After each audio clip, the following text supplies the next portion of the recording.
Good morning, Massachusetts Democrats. Please take your seats. The 2024 convention will begin shortly. Step over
Good morning, Massachusetts Democrats. Please take your seats. The 2024 convention will begin shortly.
Please welcome the Massachusetts Democratic State Committee Chair, Steve Kerrigan.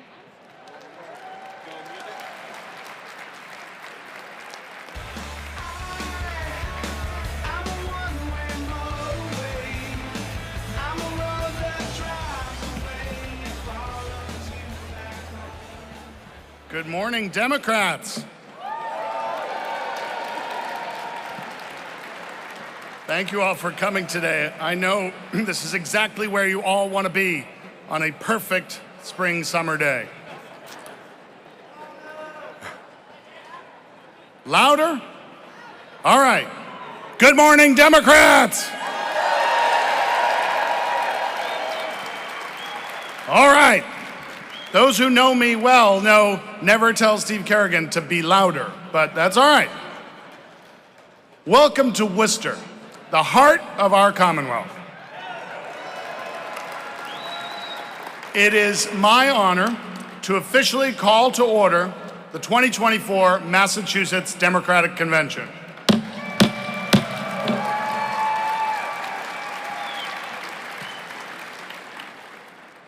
Please join me in taking a moment to thank our fantastic hosts from the great city of Worcester and right here at the DCU Center. Give them a huge round of applause.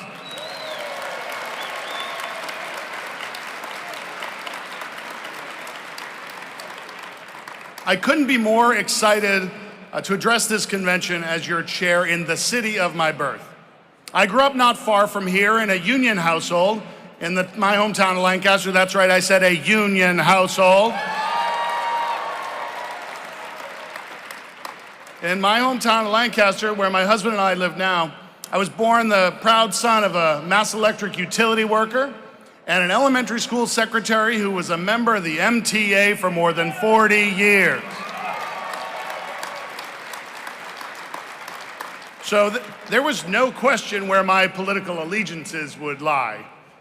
They were squarely behind the party that stood up for working families like ours.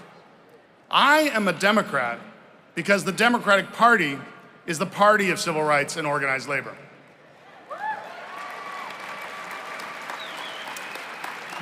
We're the party that fights for equal access to education, abortion, housing, jobs, economic opportunity.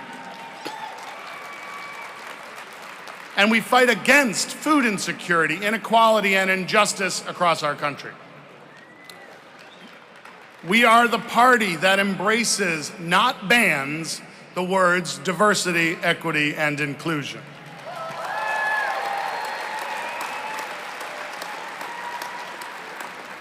We're the party that says you have a right to be who you are, not just in your home, but in your school, at your job, and in our communities.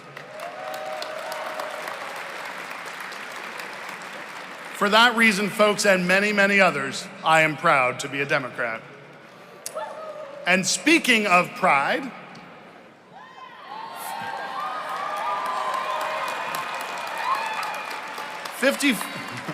"55 years ago this month, a group of my LGBTQ plus siblings began a revolution in a place called Stonewall.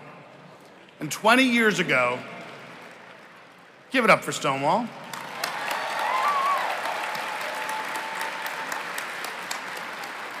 And 20 years ago, that revolution took another huge step toward equality in a courtroom not too far from our State House.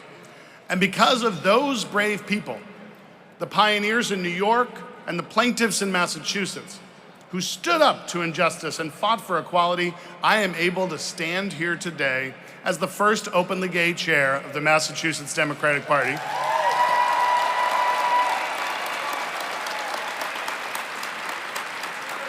And on this day, the first day of June, I am proud to say to all of you, Happy Pride.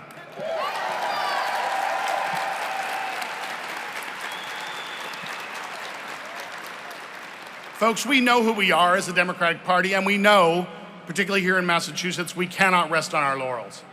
Every one of the most significant achievements we have made as a country in my lifetime, and really in the lifetime of every person in this room, is at risk. Every single one. Trump plans to roll back the clock and forever reshape our country. That's right, that is boo-worthy. But as Barack Obama would say, don't boo, vote. But it can all be summed up in one line from their playbook. Quote, "The Dobbs decision is just the beginning," end quote. Our Democratic leader in the House of Representatives, Hakeem Jeffries, who we will make Speaker Jeffries,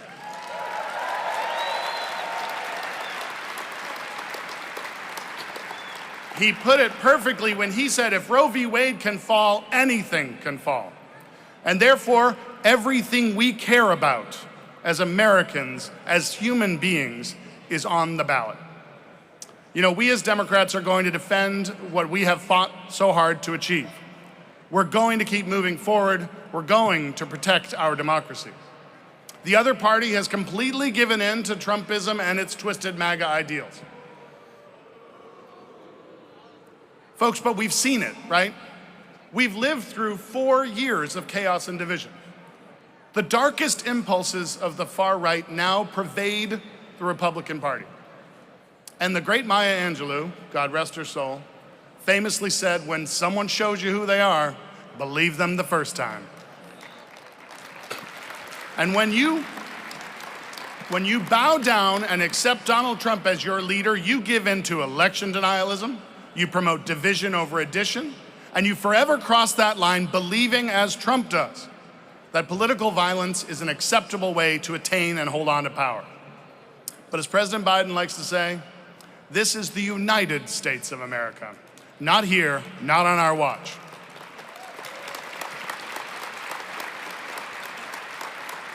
Last year at our convention in Lowell, I stood before you and said that there were big fights ahead. Well, those fights are upon us. Over the next 5 months, we must do all we can to send Elizabeth Warren and our entirely Democratic congressional delegation back to Washington to finish the fight. We must do the work in our communities that you all do so well each and every day to maintain our strong and necessary majorities in our state legislature to support the Healey-Driscoll agenda and to fight for democratic values across Massachusetts. And we need to do whatever we can to re-elect Joe Biden and Kamala Harris as President and Vice President of the United States of America. Because, folks, let me tell you a little bit about my friend Joe Biden. He's done more on the economy than Franklin Roosevelt, or since Franklin Roosevelt, more on infrastructure than any president since Dwight Eisenhower, who built the interstate highway system. He has done more on judges and the judiciary since JFK, including putting the first black woman on the United States Supreme Court.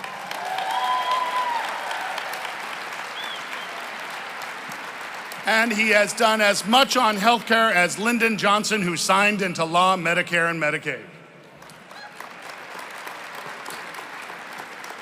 Joe Biden has been the most transformative president in the lifetime of anyone in this room. And that's why we're here. President Biden ran 4 years ago to restore the soul of the nation. And he's running for re-election to finish the job. He's doing his part as president. Now, as activists, we have to do ours. Today, we're going to hear from some fantastic leaders of our Commonwealth.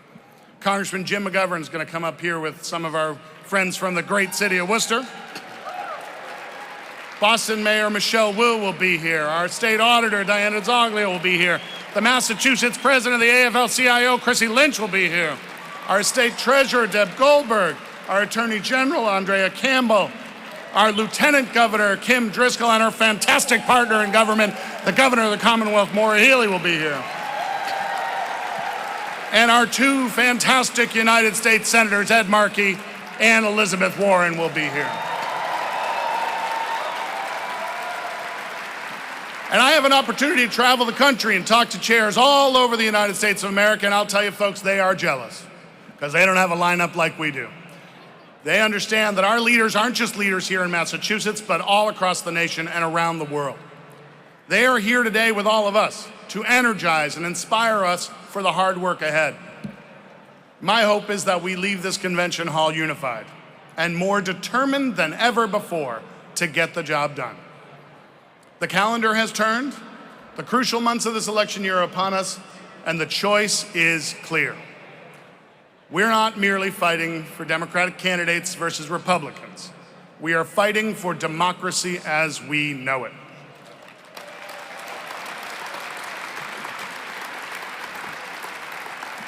So folks, I know who I'm supporting, and I know why. I hope you'll join me. The fight for our future is now. So Democrats, let's get to work.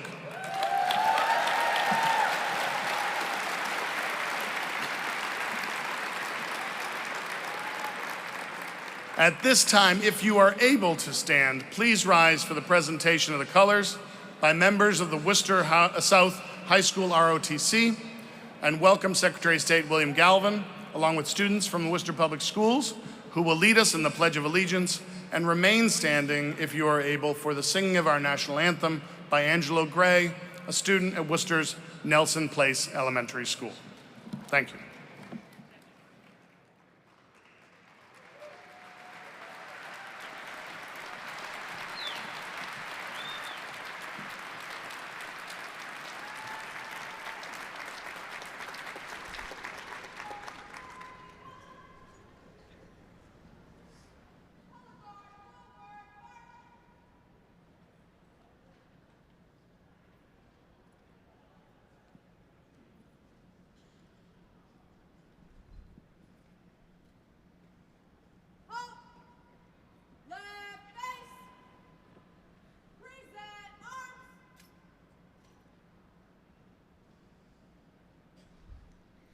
I pledge allegiance to the flag of the United States of America and to the republic for which it stands, one nation, under God, indivisible, with liberty and justice for all.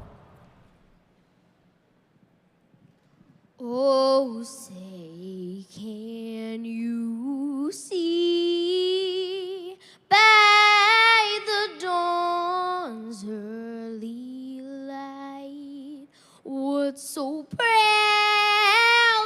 we hailed at the twilight's last gleaming, whose broad stripes and bright stars through the perilous fight o'er the ramparts we watched were so gallantly streaming.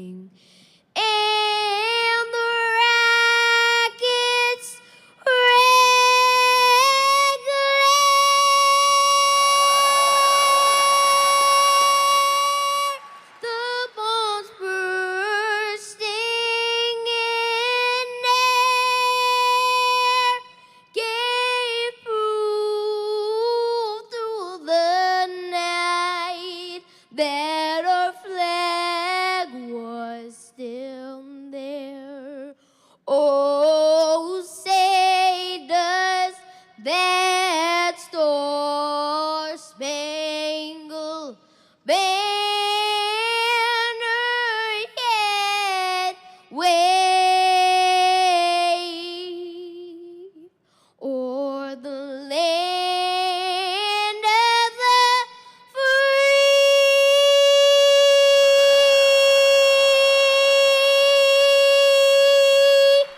and the home of the brave.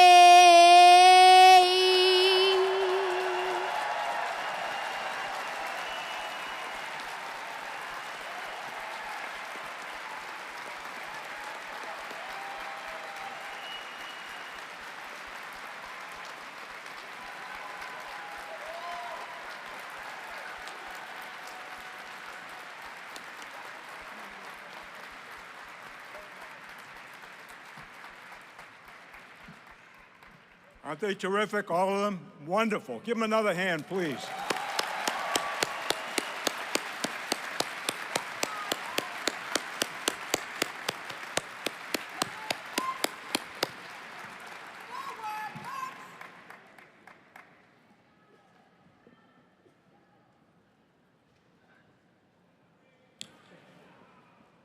Thank you, my fellow Democrats. It's great to see all of you this morning. Please sit down.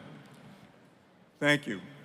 That was a fantastic opening to our convention, and there were wonderful, amazing talents. It's very good to be with you this morning. I'm happy to join you this morning in formally launching the re-election candidacy of Senator Elizabeth Warren.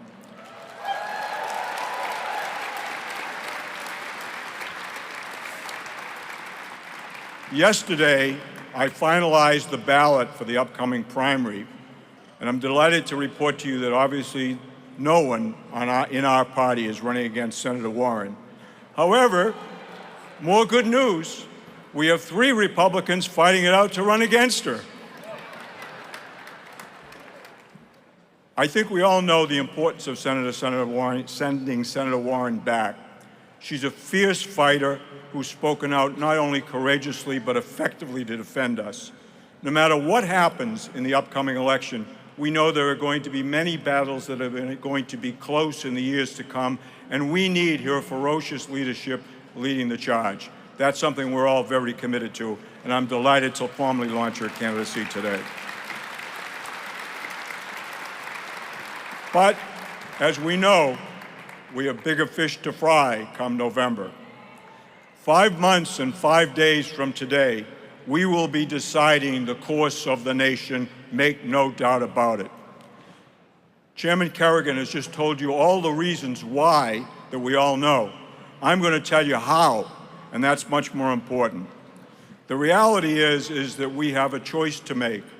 Now, like many of you, I've experienced people who, to my surprise, have not just expressed lack of interest and excitement about this election, but in some cases have wavered a bit, especially some younger people and people who, for whatever reasons, seem cool towards the whole campaign this year. We can't afford to let that be the reality. We have to make sure they all vote, and they vote for the Biden-Harris ticket come November. Now, some people have taken the approach that we have to make them aware of all the bad things that Trump did. But we're the party of hope, not the party of fear.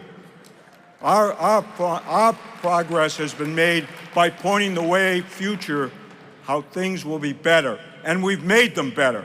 So we have to be consistent about that. But we do have to remind people about the importance of voting. We do have to make sure that they don't stray off to fringe third, fourth, and fifth party candidates as some kind of a protest to nowhere. There's too much at stake. There's too much that has to be done.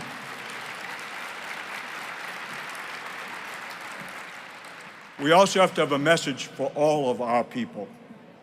We are the party of hope. We have to be the people of hope. We have to continue to point out to them how we can make life better, how we can fight for health care, how we can fight for peace, how we can fight for justice, how we can fight for all the fights that we as Democrats, and most of you, have spent your life doing. We have to make sure we get that message across. Now, there's a couple of points I'd like to make before I conclude my remarks. The first, as you all know, here in Massachusetts, we've been remarkably effective and fortunate in putting on the books laws that help us vote. While the rest of the country's been going the other way, we've been going forward. You can vote by mail and you don't need an excuse. You can vote early and you don't need an excuse. And you can register easily without any problems. We need to make sure that everyone who's eligible is registered and everyone who's eligible will get a ballot and vote by November 5th. I'll be sending out mailings over the next couple of months to do that. We need to take advantage of that. If there are wavering people you know, speak to them. Have them vote by mail. Just make sure they're going to get that vote in November. That's what we can do here. But we can't be satisfied with just operating inside of Massachusetts, smugly sitting by saying, well, we're going to win here. Yeah, we're going to win here. Sure we are. We deserve to win here. The Democratic Party deserves to win here. The Biden presidency deserves to win here. We have to reach out to other states. Just yesterday, I was speaking to another Secretary of State in another state. Now, I'm the senior Democratic Secretary of State in the United States, and the senior election official in the United States. That doesn't get us too far, to be honest. But I want to emphasize, and I've told these people how important it is to allow people to vote. I asked them, what's your state allow vote by mail? Maybe it's too late to change legislation, but maybe you can get the word out. What does your state allow for the opportunity to vote by absentee? What does your state allow for early voting? These are the questions we all have to ask, not just here in Massachusetts, but across the country, to make sure all Americans have the right to vote and participate. We have to make sure there is no voter suppression. We have to stand up and speak out and make sure that all happens. Additionally, we know that for decades here in Massachusetts, we've been exporting political talent. That's not a secret, it's a reality. We know how to run campaigns and we know how to energize people. You do that because you do it all the time. We need to help other states, whether it's Pennsylvania or New Hampshire or any other place we can go. In this age of easy communication and easy travel, you can communicate with people in other states. If you have friends or relatives, especially if they're in a state like Arizona or Pennsylvania or Wisconsin, those are the people we need to reach out to. We can't smugly sit here while our country goes away. We need to make sure we stand up, act out, and win. That's the most important thing. Too much is at stake. We have the laws. I will make sure they're promulgated. I will make sure they're promoted. I will hopefully make sure they're emulated in other states. We have a lot at stake. It's not simply winning an election. It's not simply the victory of a party. As Americans, we know how important this election is. As Americans, we saw democracy attacked. We must stand up and defend it. And if we do, we will succeed and we will protect our country for decades and centuries to come. Thank you very, very much. Thank you.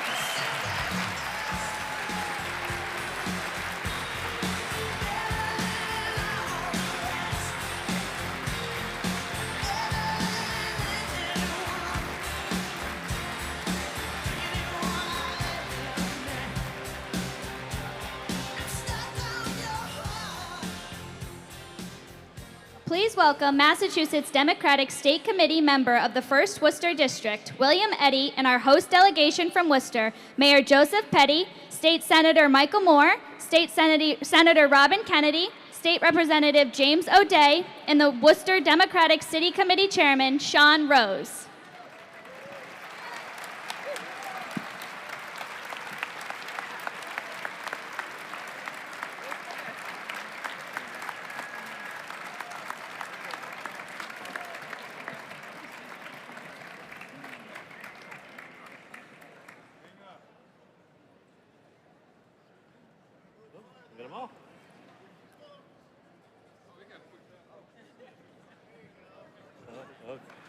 Okay.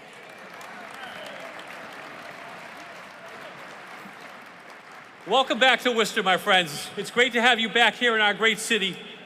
It's my pleasure as chair of the host committee to introduce our terrific state committee delegation who have played a great role in ensuring that you have a wonderful day in our city today and a great convention. Our state committee delegation and host committee, City Councilor Candy Merrill Carlson, Governor's Councilor Paul DiPaolo, School Committee Member Molly McCullough, Paul Giorgio, our City Committee Chairman Sean Rose, Michael LaNava, DJ Mara, Doreen Goodrich, Roberta Goldman, Joe Martin, Mary Ann Doobie, Susan McAllis, our terrific state representative, Kate Donahue,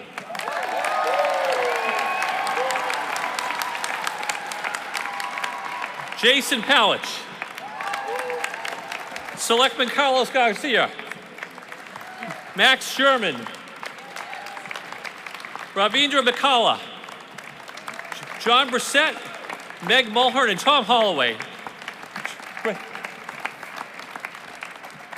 And with that, it's my pleasure. We in Worcester have been blessed to have a wonderful Democratic mayor, somebody who we can count on in every election to be there for our party. Whether it be Ed Markey or Elizabeth Warren or Maura Healey, our mayor has been out front talking about democratic values and getting Democrats elected. It's my great pleasure to introduce the longest serving mayor and our greatest mayor in the city of Worcester, Joe Petty. Thank you, Bill. Thank you, Bill. Good morning, everyone. I'm honored to welcome you all here to the city of Worcester, the heart of the Commonwealth. Today, we are in the heart of something very special. As Democrats, we fight for the vulnerable and less fortunate. We fight for democratic values. We include the radical ideas of housing and food as fundamental human rights. You can cheer. We fight to ensure that we do not keep out the honest and hardworking people who come to this country seeking a better life.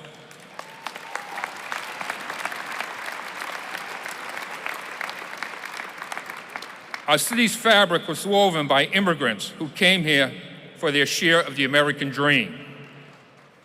Their dream involved the right to choose their futures. And at today's convention, I am proud to be making the best choice for the future of our city, our state, with Governor Healey and Lieutenant Governor Driscoll and our constitutional officers, and our nation. Donald Trump has just been found guilty of 34 charges.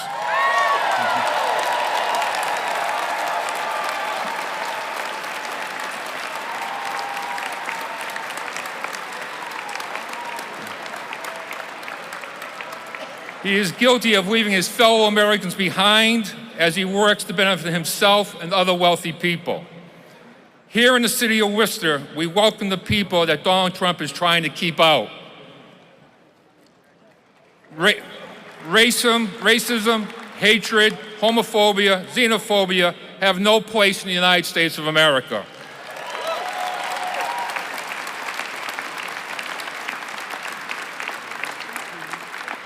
We work together to uphold our values because that is what we do.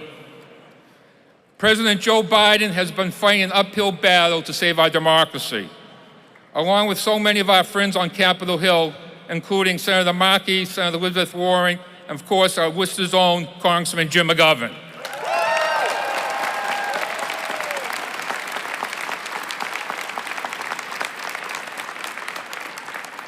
Beyond bringing honor and decency back to the White House, Joe Biden has impacted places like Worcester through investments in education, climate, public safety, and our infrastructure.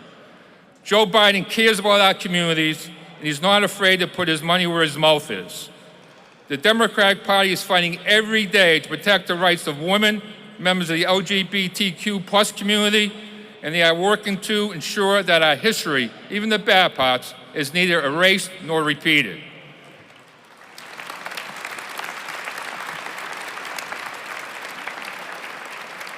As Americans, let us never forget that this is our fight and that we must support the champions for our continued freedoms. If we stay united, we will not be defeated in this battle.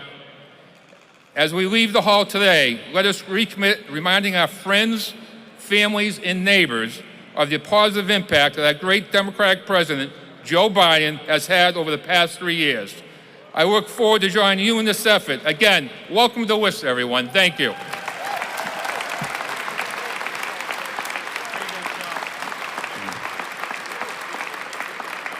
Now is my privilege to introduce the senior senator from Worcester, a hardworking Democrat, a partner with the city of Worcester. Please welcome State Senator Michael Moore.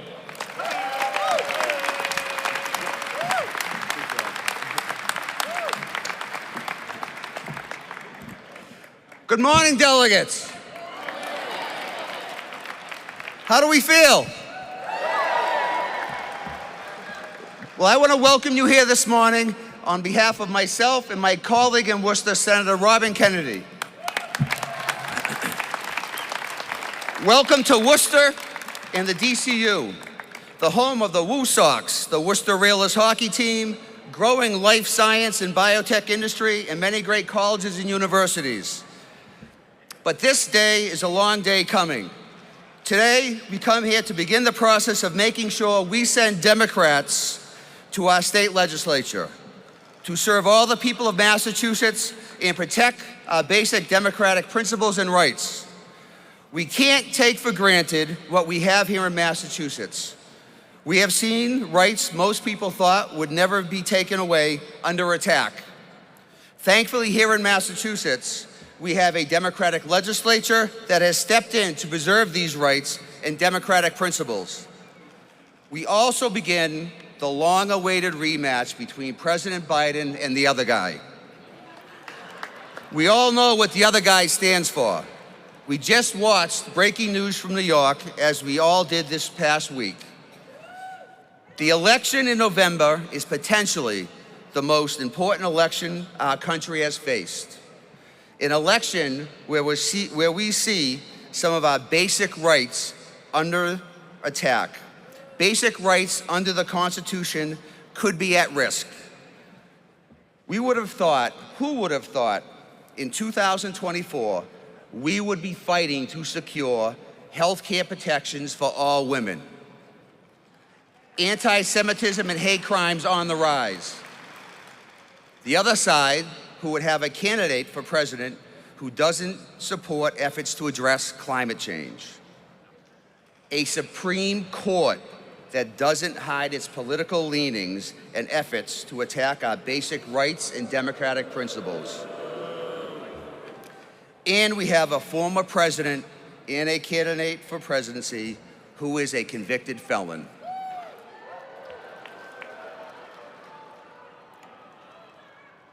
Today starts our campaign to make sure that Massachusetts and the United States stays a symbol of democratic principles and values. But sadly, as I left the House this morning watching the polls, national polls have this race as a dead heat. Can you believe that? If you're worried, as I am, we need to leave here today and work to elect Democrats this fall. From Boston to Washington, we cannot allow Republicans to continue to attack our rights. We need to remember the countless American heroes who have fought for the democratic principles currently under assault. This convention and your campaign efforts will relaunch President Biden's campaign and lead us to victory. Many accomplishments by the Biden-Harris administration can be undone quickly by a new administration. We need to stand strong and not allow that to happen. Let us start the Biden-Harris victory tour here today. Thank you for coming here today. And I now have the privilege to introduce the Dean of the Worcester delegation, Representative Jim O'Day.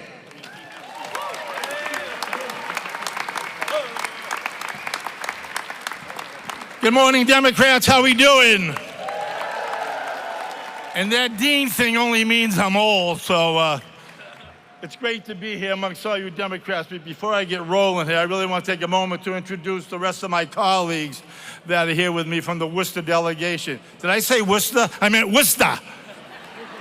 We have State Rep Dave LaBeouf with us, State Rep Mary Keefe, and State Rep Dan Donahue. And I see another State Rep in the audience here, my good friend Sean Gabbley, all the way here from Arlington. Introducing you, Sean, just took up 10 of my seconds off my 2 minutes. I gotta fly. I know you're all excited about being here today. We're really excited here in Worcester to have you all here. Regardless of your energy level before you came in this morning, once I heard the young man sing the national anthem, I am ready to go. Let's go.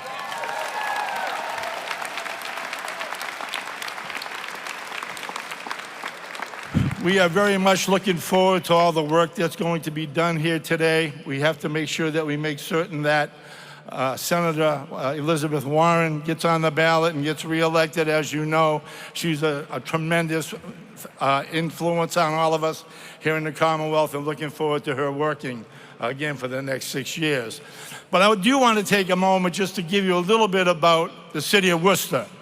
I know we're all talking politics here, but I want to tell you a little bit about the city of Worcester. You can walk out the door here today, jump on the RTA, fare-free, go anywhere you need to go in the city of Worcester. Any of you folks who are hoping to get out of here before the sun goes down, and you might have your golf clubs with you, Green Hill Country Club, great place to play golf in the city of Worcester. It's magnificent. It's a gem in the city of Worcester. If you want to just take a little bit of a walk towards the western part of the city, you come to the oldest public park in the country, Elm Park. Make sure you take a look at it. It's gorgeous.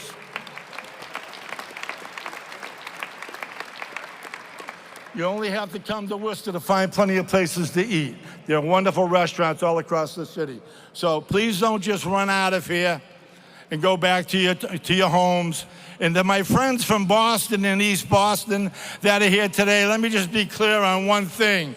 You're in Central Mass, not Western Mass.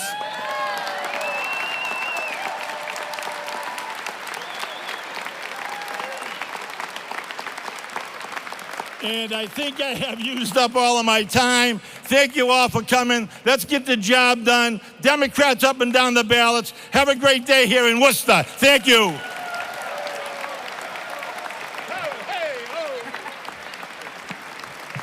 I apologize. It really is my great honor and pleasure to introduce to you the chair of our City Worcester Democratic Committee, a three-term city councilor, Sean Rose. Sorry, Sean.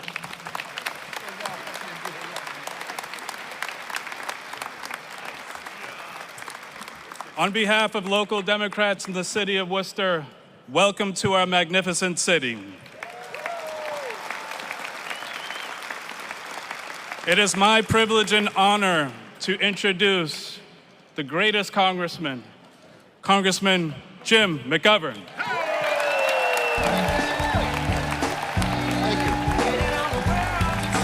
Thank you. Thank you. Thank you. Thank you. Thank you very much. Thank you, Sean Rose. We're so lucky to have you as our new city committee chair here in Worcester. To Chairman Kerrigan and my colleagues in government, and to elected delegates, to staff, and to volunteers, it is my honor and my privilege to welcome you to Worcester. I am thrilled to be with you as our party meets to renominate our amazing and incredible United States Senator Elizabeth Warren. I am so proud to fight alongside Elizabeth every single day in Congress. She is a beacon of progressive values and a tireless advocate for working families, championing economic justice and accountability from Wall Street to Main Street. With her fearless determination, she inspires all of us to dream big and to fight hard. Now, I gotta tell you, that it is really so nice to be with all of you this morning, all friendly faces, good people. You know, people always ask me how I sleep at night with all the craziness going on in Washington. I say I sleep like a baby. I wake up every 2 hours screaming. For the sake of my wife, Lisa, and her ability to sleep, we need to win in November so we don't have more years of this circus in Washington. Look, we all know that in November, democracy is on the ballot, and we need to make sure that democracy wins. The truth is, this is about more than Donald Trump. It's about what he represents. A political movement that is completely detached from our values. A movement that uses political violence and threats of vengeance and retribution to maintain power. If Donald Trump and his MAGA allies win, they will continue to push for a national abortion ban. They will continue to attack women's reproductive rights. They will continue their assault on voting rights. They will continue their bigoted attacks against the LGBTQ+ community. And they will continue to undo protections for workers. They will undermine unions, and they will ignore climate change so that their friends in the fossil fuel industry can reap record profits. They will undermine our institutions. We must be prepared because they want to seize and hold on to power whether they win or lose, just like we saw on January 6th. They don't believe in democracy. They don't believe that we, the people, should determine who governs us. I mean, look at the garbage Trump spews every single day. It is nuts. And these are not just the idle musings of a wannabe dictator. These are serious warnings from a now convicted felon on 34 counts who could be the next president of the United States.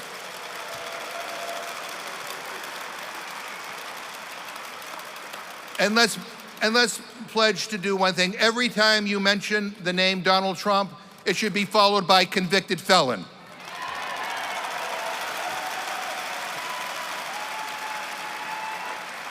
This time around, it's clear that Trump has picked a unique theme for his cabinet: loyalty to Trump, not to the Constitution. I mean, forget qualifications. It's all about who can praise him the loudest. It's like a reality TV show, but with fewer roses and somehow even more chaos.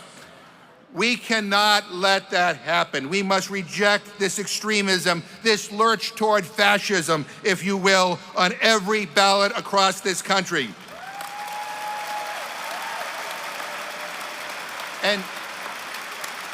And the difference could not be more stark.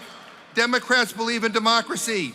We believe in helping people. We believe in protecting our precious environment. We believe in supporting our workers and supporting our unions. We believe that everyone should have access to college. We believe in expanded health care protections for all our citizens. We believe in civil rights and women's rights and LGBTQ+ rights and in human rights.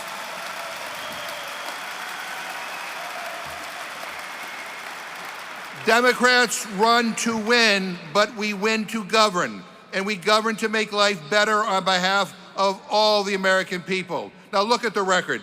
Joe Biden and the Democrats have passed the largest infrastructure bill in American history, the largest plan to combat climate change in world history, the largest student loan forgiveness plan in our nation's history, successfully took on Big Pharma, passed a prescription drug bill. They capped insulin costs, and they're doing so much more. We actually stand for something. Trump stands for nothing but himself.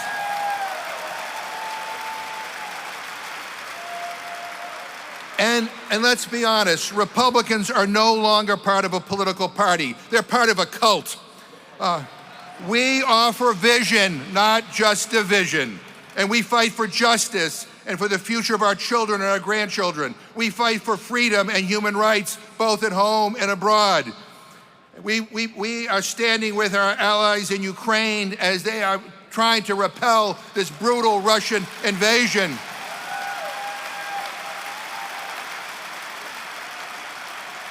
And we must advocate for an immediate ceasefire in Gaza, an end to the violence in the West Bank, and allowing humanitarian aid to get to the Palestinian people.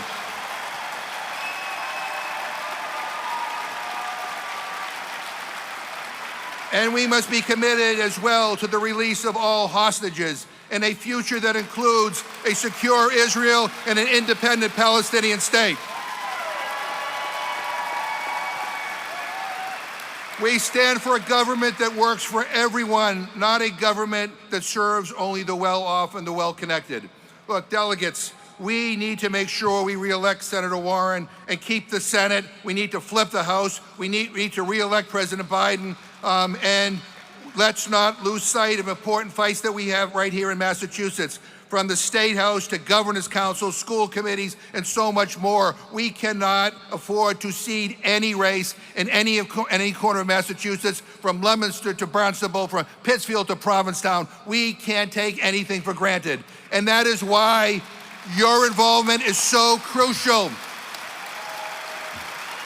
You are amazing people. You elected our great Governor Maura Healey and Lieutenant Governor Driscoll. You elected Senator Markey. You can do amazing things.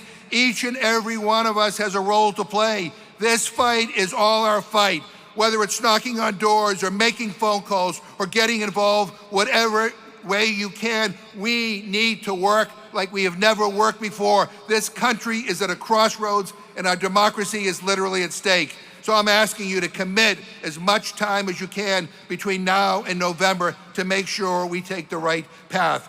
We need you like we have never needed you before. We need you to fight. I don't want the November presidential election to be the last presidential election we have in this country, and that is what is at stake. I would just say this, I fight like hell every day in Congress to stop these MAGA morons from legislating our country back to the dark ages. What the hell has happened to the Republican Party? The party of Lincoln. They are so corrupt that if Richard Nixon were alive, he would disown the Republican Party. So look, let us get to work. Let us stay organized and mobilized and energized. Let's make sure that come November, we send a clear message that democracy is not for sale, it is not negotiable, and it is not going anywhere. Fellow Democrats, thank you for all that you do for our party, for our country. Thank you for being born. Thank you for all that you will do to turn words into action and victory come November. We can do this. We can do this. We will do this. Thank you very much.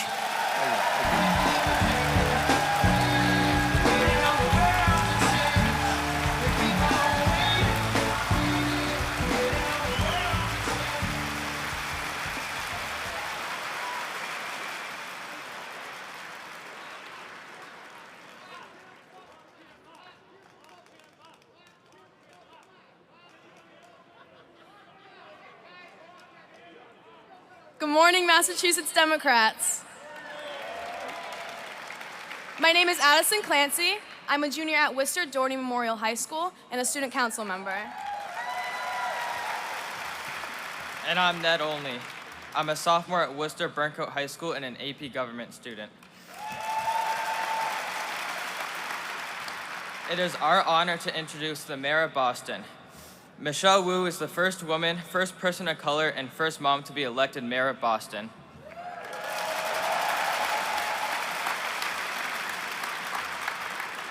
The daughter of immigrants, a Boston Public Schools mom, and an MBTA rider, Mayor Wu is making Boston a home for everyone. Let's all welcome Mayor Michelle Wu.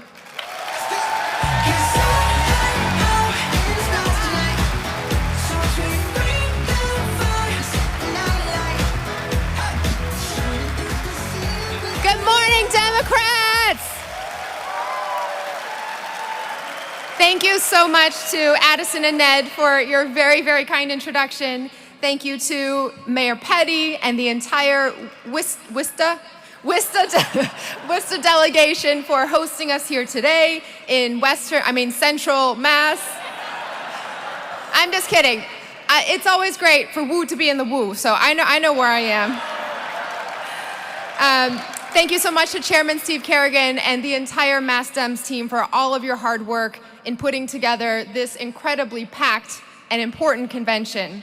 And most of all, thank you to the delegates who are here today. Shout out to Boston, but thank you to delegates from across the Commonwealth who are doing the important work of building and protecting our democracy.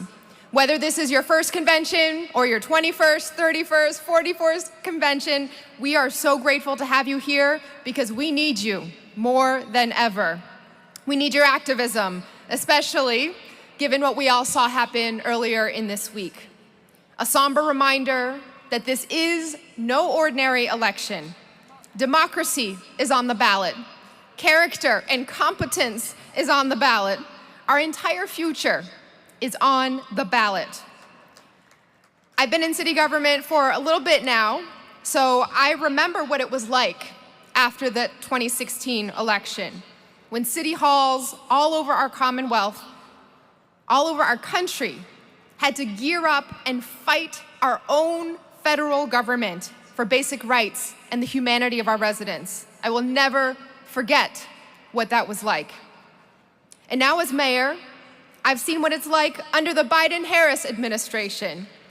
Funding for Massachusetts roads and bridges, electric school buses, trees, workforce development, education. Just in my 3 years as mayor, our powerhouse federal delegation, Governor Healy and Lieutenant Governor Driscoll, and our community have hosted visits from nearly the entire Biden cabinet. They've come to see what Massachusetts is doing and to deliver more results. We had a visit from Secretary of Energy Jennifer Granholm to see brand new energy efficient school buildings as part of Build Back Better. Secretary of Education Miguel Cardona came to highlight multilingual education and expanding opportunities for all learners. Secretary of Homeland Security Alejandro Mayorkas came to understand what immigrant families in Massachusetts need. Transportation Secretary Pete Buttigieg visited Boston to talk infrastructure and community. Secretary of Commerce Gina Raimondo came to talk childcare and workforce with the CHIPS and Science Act. Treasury Secretary Janet Yellen visited Roxbury Community College to see new workforce development programs that the Inflation Reduction Act made possible.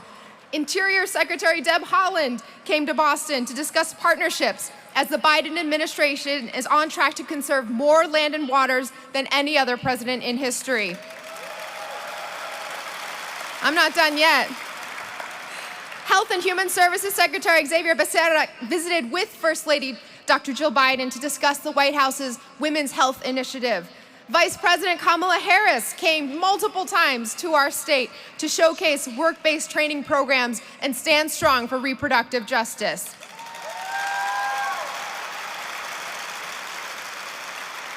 And President Biden himself has visited the Bay State multiple times to announce his cancer moonshot, the initiative to cure cancer once and for all, and to deliver massive investments in infrastructure that are much needed here. This administration has shown up and they have delivered. This is a president and a team who understand and care about working families, about people who are trying every day to make ends meet, seniors and young people and every generation in between. This is an administration that has been building the future we deserve.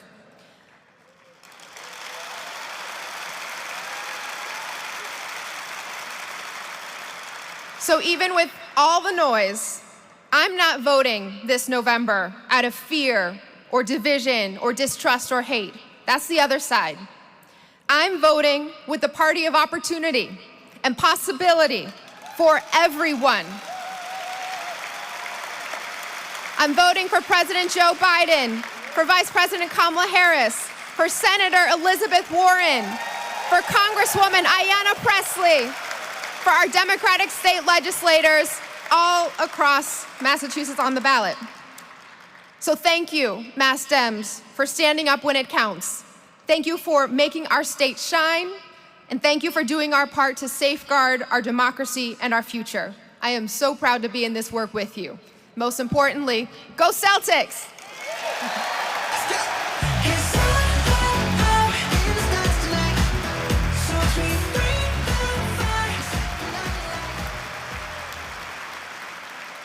Please welcome Massachusetts Democrats and Elizabeth Warren intern, Rachel Tepfer.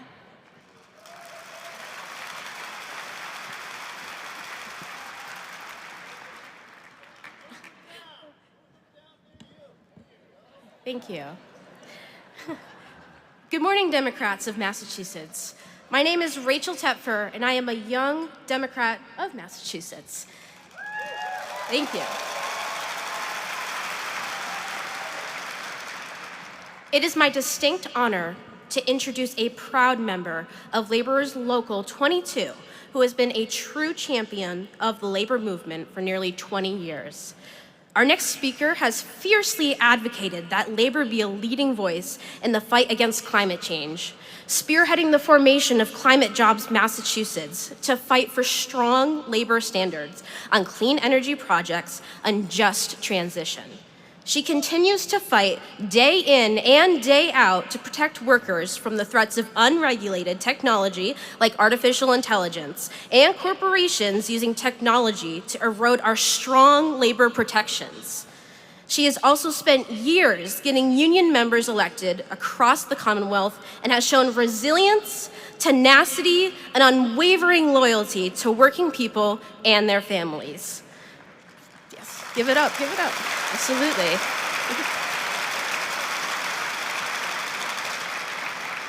From her hardworking beginnings as an intern with the Massachusetts Democratic Party to advancing equity and inclusion in the construction industry to making history as the youngest ever and first woman president of the Massachusetts AFL-CIO, she has helped pave the way for future generations. Please join me in welcoming a leading voice for working people, President Chrissy Lynch.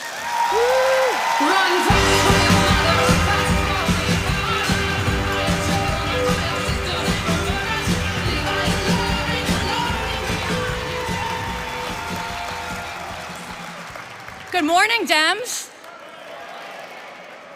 Thank you, Rachel, for the very, very nice introduction. And go current and former Mass Dems interns. 20 years ago, I was an intern here. And I also want to thank the unionized staff of the Massachusetts Democratic Party, the unionized staff of the DCU Center, the Teamsters, and IATSE for their hard work today. All of the union members and all the union allies who are here today, thank you.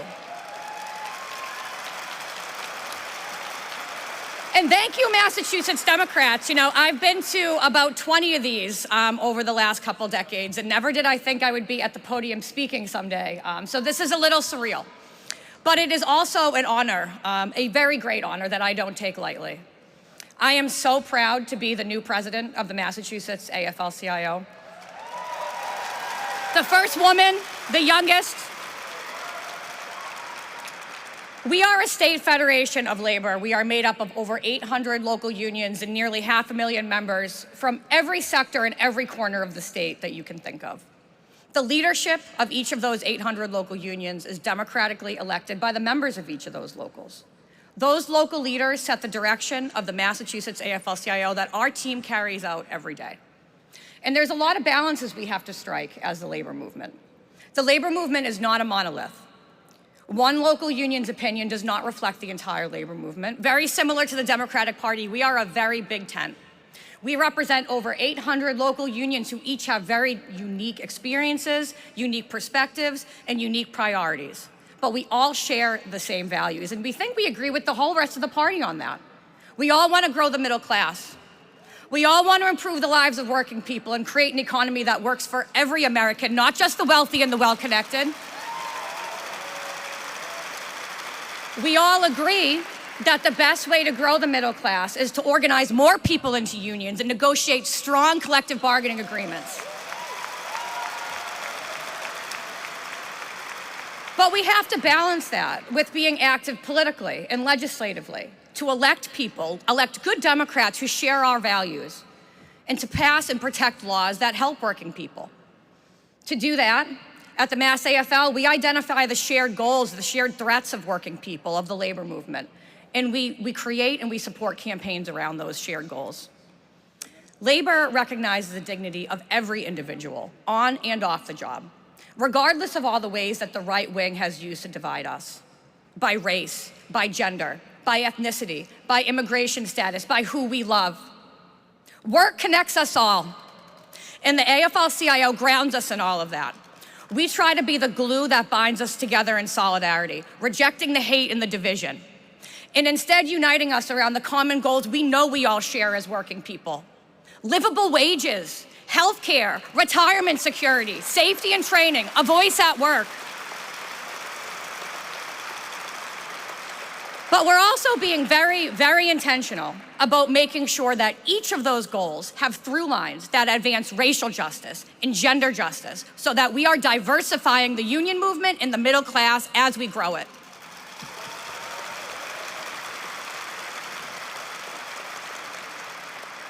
Fellow Democrats, the same Republican forces trying to take away women's rights over our own bodies, trying to limit environmental protections, trying to dismantle and disenfranchise voters of color, these are the same conservative forces trying to destroy the labor movement. We can hiss. We must stand together as a united Democratic Party to reject the hateful ideology being enshrined into our country's laws. We must stand together as a united Democratic Party to reject the false choices that the corporate class is constantly pushing on us. We can have flexible scheduling without abandoning hard-fought workers' rights. We can have affordable housing and make sure that the workers building that housing are being fairly compensated so that we are not perpetuating a cycle of poverty that only enriches developers. We can pay educators a living wage, make sure they have access to paid family medical leave, while making sure our classrooms are fully funded for our students, for my children. And Democrats, we can fight climate change and we can grow the middle class at the same time. It is not an either or. But those things do not happen by chance. They happen because we fight for them. They happen because Democrats are being intentional about doing both. During the height of the pandemic, when working people are on the front lines, dying, working people were suddenly unemployed, struggling to feed their families. Corporate profits were soaring, even more than usual. I think it really showcased how our economy does truly favor the rich and the powerful. Now, we're very familiar with corporate greed in the labor movement, but the pandemic put it on full display for the whole world to see, and it left workers feeling empowered to take action. Coming out of the pandemic, we are seeing union organizing in sectors we've never seen before. The popularity of unions is at an all-time high. We also keep hearing about a worker shortage. And I reject that notion. I don't think there's a shortage of workers. I think there are plenty of working age people in the Commonwealth of Massachusetts. There's a shortage of union jobs. There's a shortage of accessible, affordable, reliable childcare, housing, transportation. There are pockets of the state that don't even have internet access. These are the things that people need to go to work. That's not a worker shortage. That's something our state with good democratic values can fix. Now, workers not only do the critical services like education, public safety, transportation, human services, construction, you name it. We use all of those things as members of our community. We are a stakeholder in everything government touches. We are so grateful for the Healy-Driscoll administration for recognizing that by creating a formal labor advisory council that ensures that the labor movement has a seat at the table of government.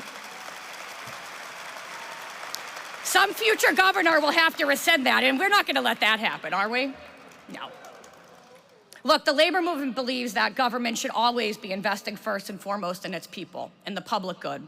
We want to make sure there's a livable planet for the next generation, but also good jobs where people have the economic stability to stay here, invest in our local communities.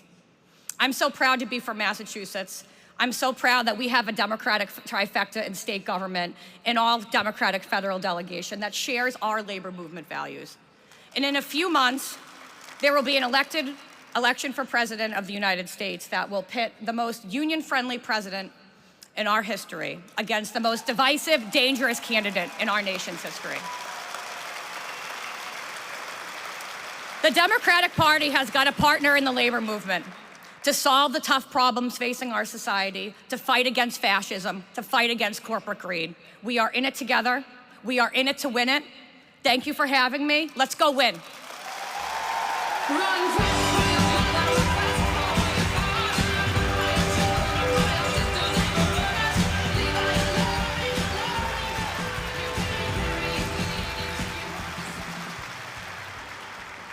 Please welcome Massachusetts Democratic Party Vice Chair Deborah Kozakowski.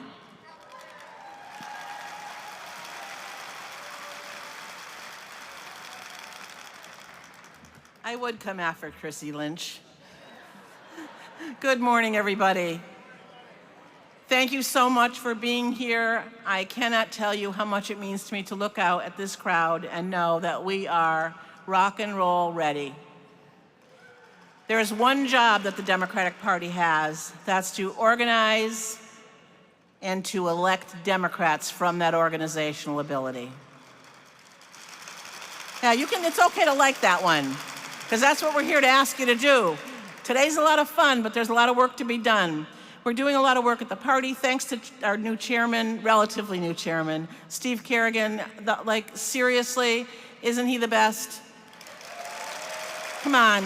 This is really, Chrissy Lynch, the first, AFL-CIO State Federation President woman, and that speech was worthy of anything I heard out of Arthur Osborne many years ago when I first started as a delegate my first time.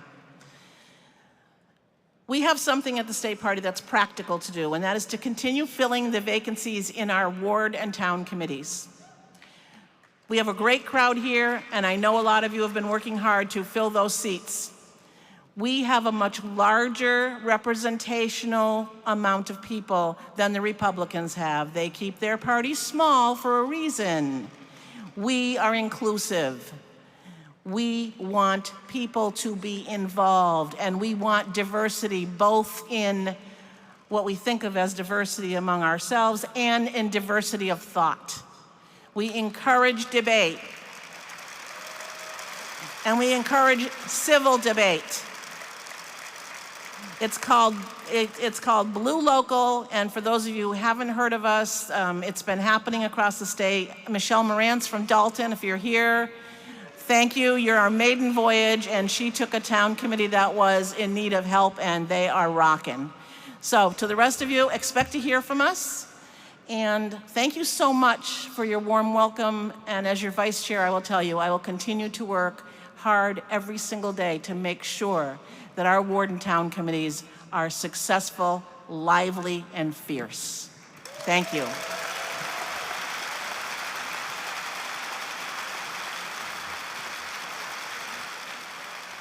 Please welcome Massachusetts Democratic Party Vice Chair Leon Brathwaite.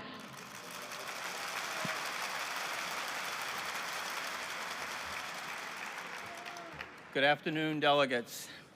Our nation party chairman likes to remind us that elections are very simple, even though the press and the pundits make them out to be complex and complicated. In the end, elections come down to a simple choice. This November, that choice could be not more clear, and the stakes of the outcome could not be higher, both for the future of the working people across this country, for our democracy. As the son of a single mother trying to pay bills, living with impossible decisions of whether to heat the house or put food on the table, Jamie Harrison knows what it means to have leaders who are truly on your side, working for you, fighting for a better future. As the national leader of our party, Jamie Harrison has made it his mission to elect Democratic leaders who fight for equality, justice for all. He has worked to make ours the party that defends every American's right to vote. He has lifted up the voices too often who have been marginalized. He has ensured the Democratic Party core constituency groups that are not just represented but empowered with key decision-making positions within this party. He's building the ground game that could be the difference in the key swing states in November. He's traveling the country, spreading that message of hope and progress in the face of opposition that only offers darkness and division, chaos and cronyism. In a battle for the soul of the nation, Jamie Harrison is steadfast right behind President Joe Biden's side. In a fight to maintain the dignity and honor of the White House and install Democratic majorities in both houses of Congress, Jamie Harrison is marshaling the people and the resources to get the job done. And an election that will define the freedom that really means for generations to come. Jamie Harrison is the right party leader at the right time. Please join me in watching a special video presentation from the chairman of the National Democratic Committee, Jamie Harrison. Hello everyone, this is DNC Chair Jamie Harrison. It's so great to have you all here at the Massachusetts Democratic Convention in the great city of Worcester. I want to thank everyone here today and their hard work and commitment to electing Democrats up and down the ballot, including Democrats like Senator Warren, who's ready to spend another 6 years fighting for your rights, for your freedoms, and most importantly, your futures. I also want to give a huge shout out to Chair Steve Kerrigan, Vice Chair Deb Kozakowski, and Leon Braithwaite, and Governor Healy. We truly couldn't do any of this without you. This election is a choice, my friends, between progress versus chaos and hope versus fear. It's a choice between a party built on unity and one built on division. Donald Trump isn't hiding the ball when he said he wanted to overturn Roe versus Wade. He meant it. When he said he wanted to overturn the election and undermine our democracy, he meant that as well. Meanwhile, President Biden is working hard every day to protect our reproductive freedoms, protect our voting rights, and to protect our democracy. In only his first term in office, he invested $5.8 billion to improve critical infrastructure like highways, railroads, and bridges. He also invested more than $572 million to improve Massachusetts' water and drought resistance and provide affordable high-speed internet for more than 365,000 households. Now, my friends, just imagine what he can accomplish with 4 more years in office. In Massachusetts, you have the power to make that happen. The stakes of this election are too high to ignore, and the choice we make on November 5th will decide what kind of nation we're leaving our children and our grandchildren. That's why it's so critical to get involved and to stay engaged, and that's why we're so proud and encouraged to have you all here today. With less than 85 days until the Democratic National Convention and less than 6 months until Election Day, we can't slow down. We have to keep our foot on the gas and tell our friends and family to make a plan and to vote this November. We all have to do our part to re-elect President Biden and Vice President Harris. Thank you, Massachusetts, and we can't wait to see you all in Chicago.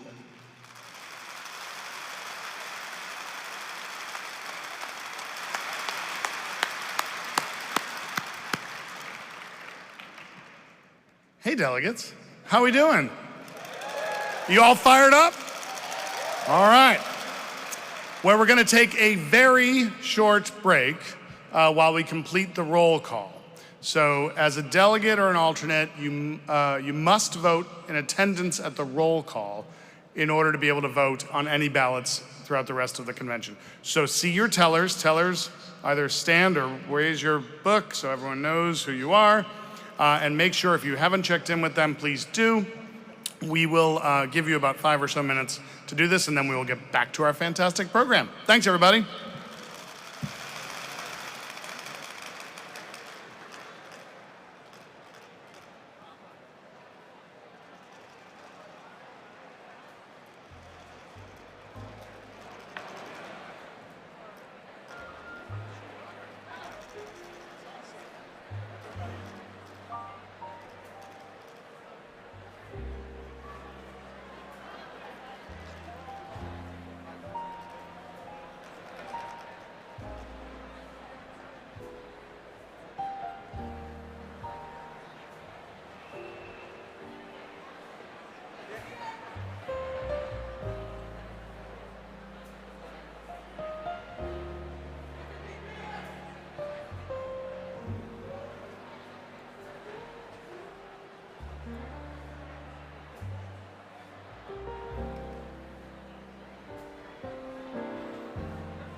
Good morning, Massachusetts Democrats. My name is Ella Hogan. I am a graduating senior at Wachusett Regional High School in Holden, Massachusetts. And in the fall, I will be going to Cornell University to study government. Our next speaker has been leading the front lines of the most pressing issues facing our Commonwealth as the longtime Salem mayor and now as our 73rd Lieutenant Governor and part of the first all-women executive team to lead Massachusetts. It is my pleasure to welcome Lieutenant Governor Kim Driscoll to the stage.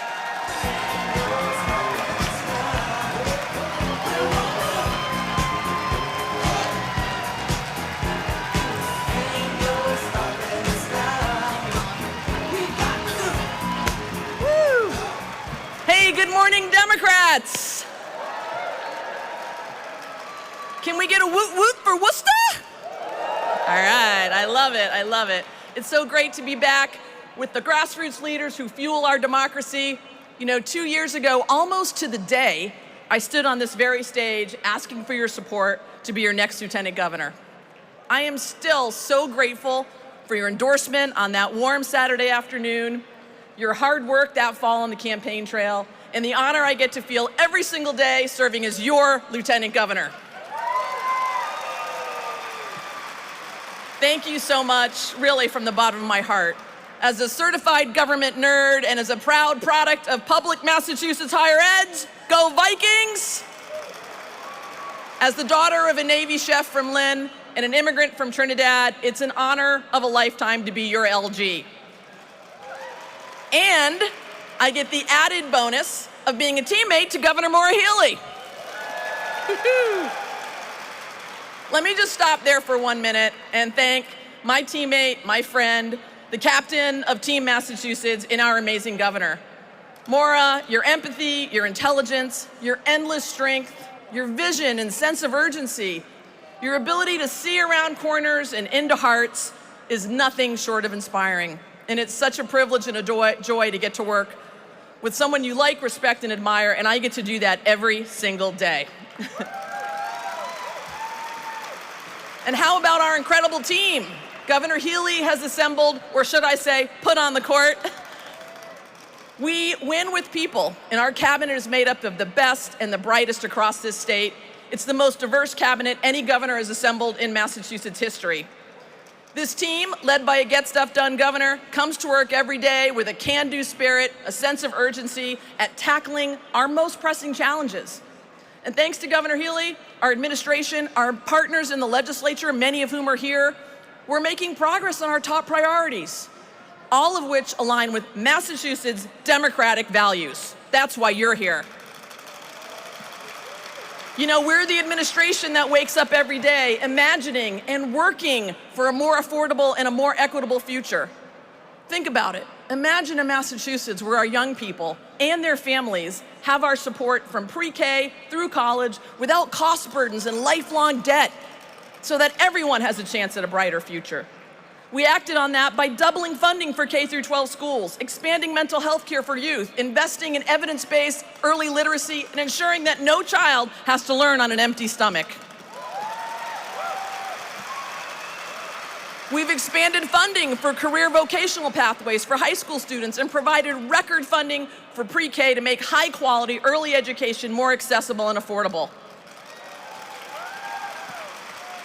Imagine a Massachusetts that is a more affordable place to raise a family, to retire, to start and grow your business. We're providing targeted relief for seniors and renters, parents and caregivers, including the most generous child independent tax credit in history. We made these investments because they match our values, fully funding the Student Opportunity Act to provide the highest contribution levels to support learning across the Commonwealth. We've increased local aid to cities and towns, boosted Chapter 90 funding. That's going to improve roads and bridges and public transport. We want to have a transportation system that works no matter what your zip code is. And we've made record investments that are creating thousands of jobs in climate tech and life sciences, cybersecurity, advanced manufacturing, and skilled trades. As the wife of a bricklayer, that's important. We're not just creating jobs, we're creating careers. We're sustaining families and enhancing communities. And imagine in Massachusetts where everyone can not only find, but can afford to buy their starter home, to flourish and to retire with dignity. We're acting on this every day. You know, we've been laser focused on affordability and our economy from day one, and we know our housing crisis. Frankly, it's been decades in the making. That's why it's a cornerstone of our work and a challenge we're taking on aggressively, because we are done just admiring this problem. We are working to fix it. It's why our $4.1 billion Affordable Homes Act, now before the legislature, is the largest housing investment in state history, creating or preserving 70,000 homes across every region of the state, expanding tax credits to incentivize production, promote green building and decarbonization, while empowering communities, your communities, the places you live, with the tools they need to address their unique housing challenges. Just imagine this future, where we've got 500,000 college graduate students walking off the commencement stage this spring in Massachusetts. They're out there looking for jobs, not out in another state in more affordable cities, where your retired parents who spent their lives giving back to their communities can afford to downsize in the city or town they call home, where your favorite waitress, the people who pour your coffee and your beer, can afford to live in the communities they love, and where people, businesses, and industries flock back to Massachusetts because we are the affordable, accessible, equitable, innovation capital of the nation. You all know that Massachusetts is a place where we work to turn our values into policies. And because of your hard work, the future we imagine is closer than ever. This is the place where public parks, public schools, marriage equality, and universal health care were imagined, took root, and became law. Here. And 250 years ago next spring, the first shots of the revolution rang out just down the road, and 5 years later, John Adams finished his draft of the first Constitution. That happened here. Now is the time for revolutionary imagination and action, Democrats. This is our moment. I know this grassroots army is ready to stand up for Massachusetts, stand up for our values here and across the nation. That's why we need to re-elect our fearless senior senator, Elizabeth Warren, make sure that Senate is led by Democrats. And we need to flip the House by electing our Democratic delegation here at home and helping elect House Democrats across the nation. And I know this crowd gets it. We need to work hard to make sure Joe Biden and Kamala Harris are in that White House. Our democracy is on the line. Our nation is on the line. Our equality and freedom are on the line. And yes, our hopes and dreams, not just for us, but for the next generation, they are on the line too. Thank you, Democrats, for your work, for your support, your partnership in making our state, our nation, and a world a better place. We do the work, and we lead.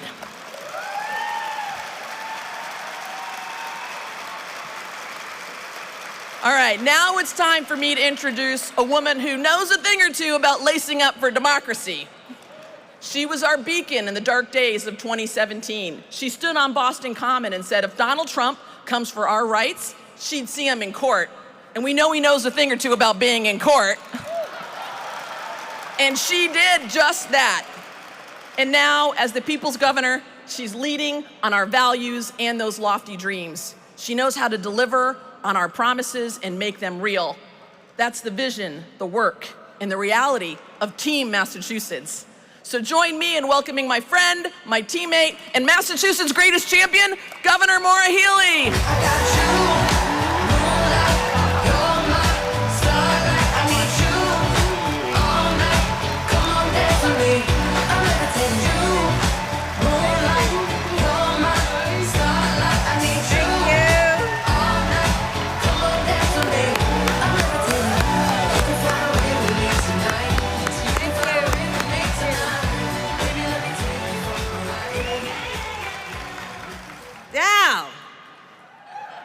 afternoon. Good afternoon, Worcester. Good afternoon, Democrats. Happy Pride.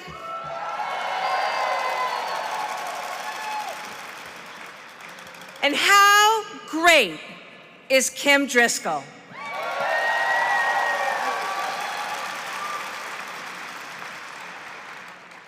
I am so lucky. Massachusetts is so lucky to have Kim, the best teammate we could have. She is out there every day with her heart and her soul, with a tireless work ethic, traveling all around the state, and she, as you heard, is about delivering, working together, taking on the hard problems, and getting it done. So Kim, I just want to say thank you always for everything that you do.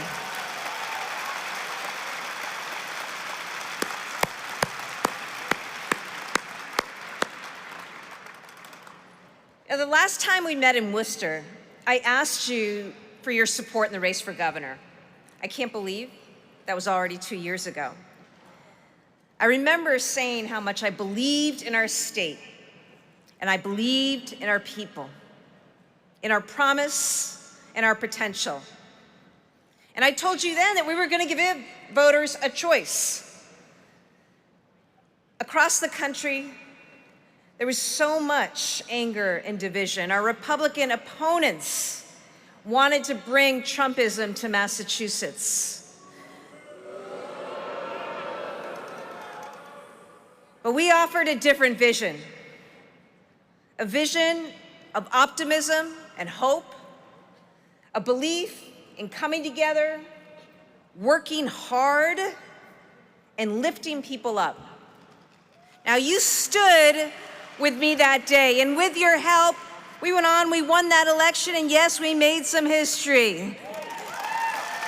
We also sent a message loud and clear that Trumpism had no place in Massachusetts.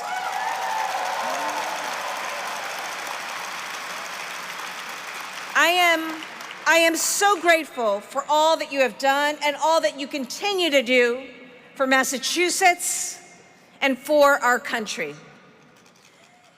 You know, some of my favorite moments are when I get to travel around this awesome, beautiful, amazing state and meet our young people, to listen and hear from them about their concerns and their hopes and their dreams.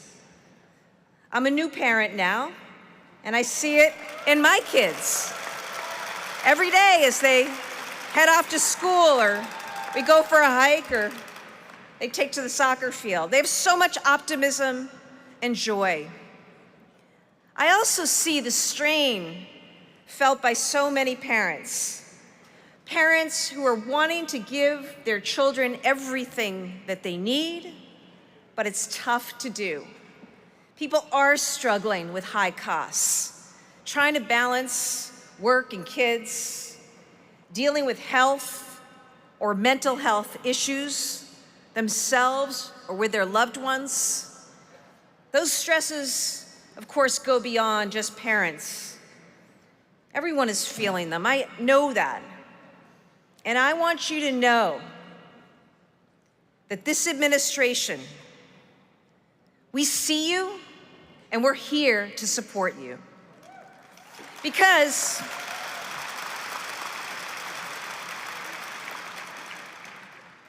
I believe to my core that Massachusetts is and should always be a place where every person has the opportunity to live their best life, to be proud of who they are, and to know that their government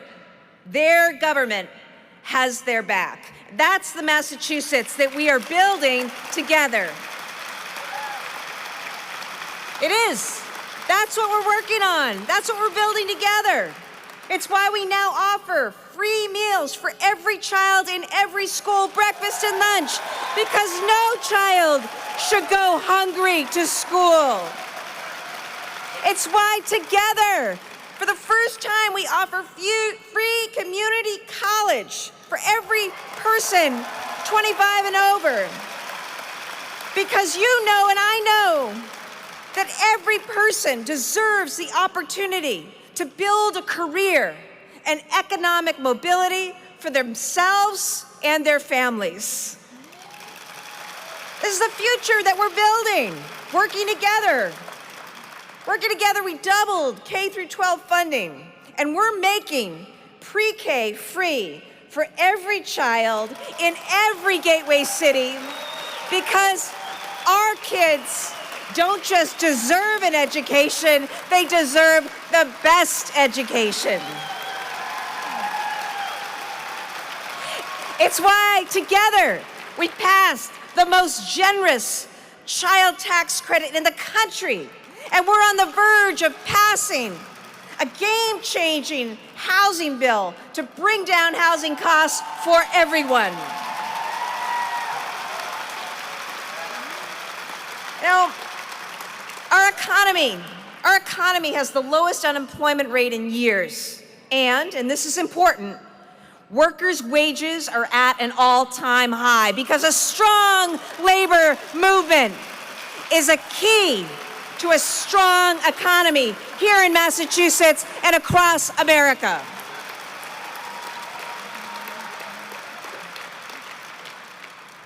Together, we're leading the world in combating climate change and building a clean energy future.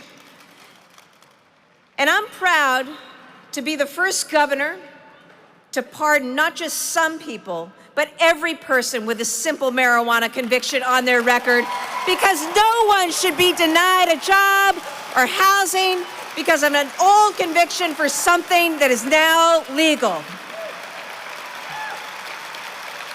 And we weren't afraid to do it in our first term, because justice can't wait, not ever.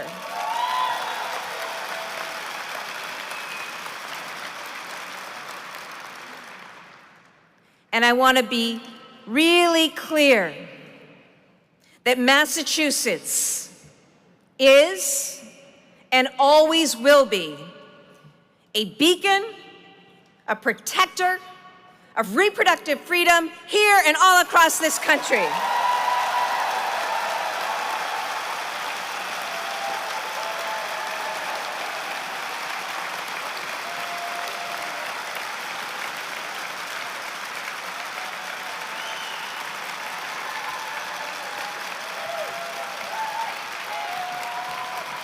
You're welcome. Thank you. Hey, it's no wonder why Massachusetts was voted the best place in the country for women. Kim and I wouldn't have it any other way. Neither would Andrea, or Deb, or Diana, or Karen, or Michelle, or Elizabeth. I could keep going. It's the government's job to make life easier, better, not harder. That's what we stand for. That's what our party stands for. And you know, and I know, that we're not close to being done. Which brings us to today and to this moment. 157 days, 5 months. That's how long we have until an election that will decide the fate of this great country. We know how much is on the line. We know how much is at stake. We know how important it is to send Elizabeth Warren back to the Senate and Joe Biden to the White House.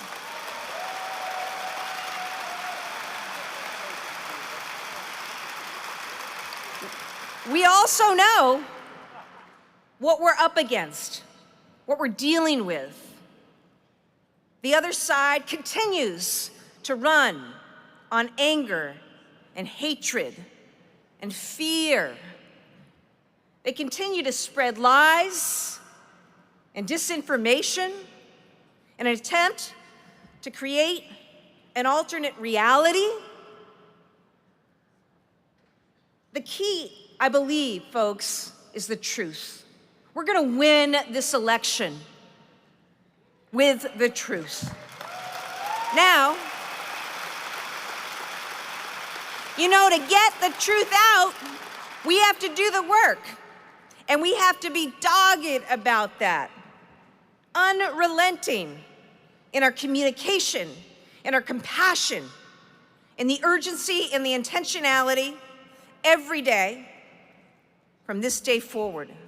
You know, the more voters that we get out to, the more people we talk to who can see the real choice that they have, they're going to understand what's at stake.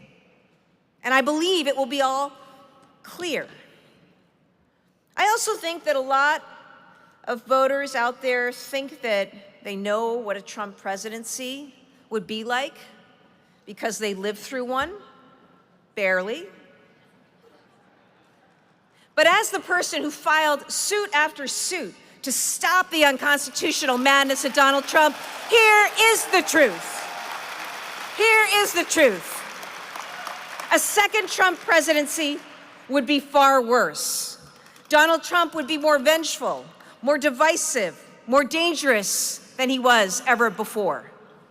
But don't just believe me, believe Donald Trump. Donald Trump said he'll launch, quote, the largest deportation operation in American history and tear apart millions of families. He said he'll use his Department of Justice to prosecute his political opponents and be a, quote, dictator on day one.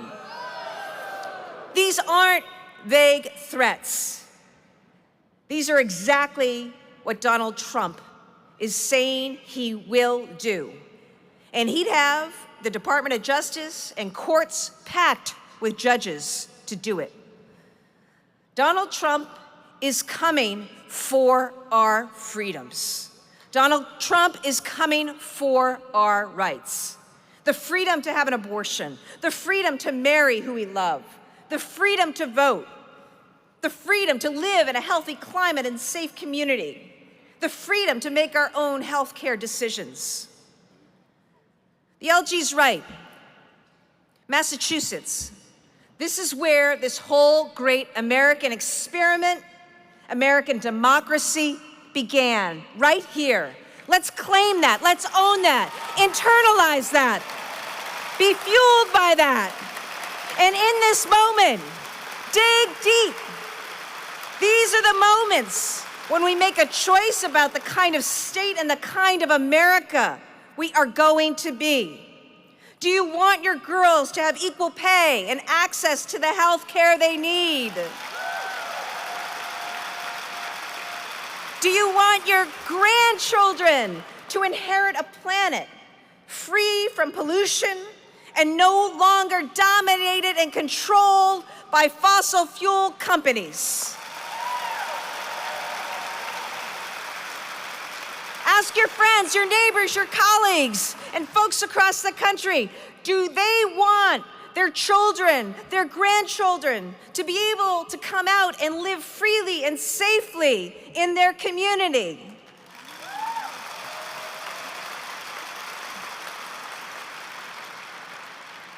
And speaking of community, do we want to live in communities that embrace science and education and innovation and diversity and freedom of thought?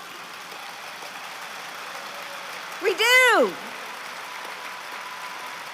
This is America.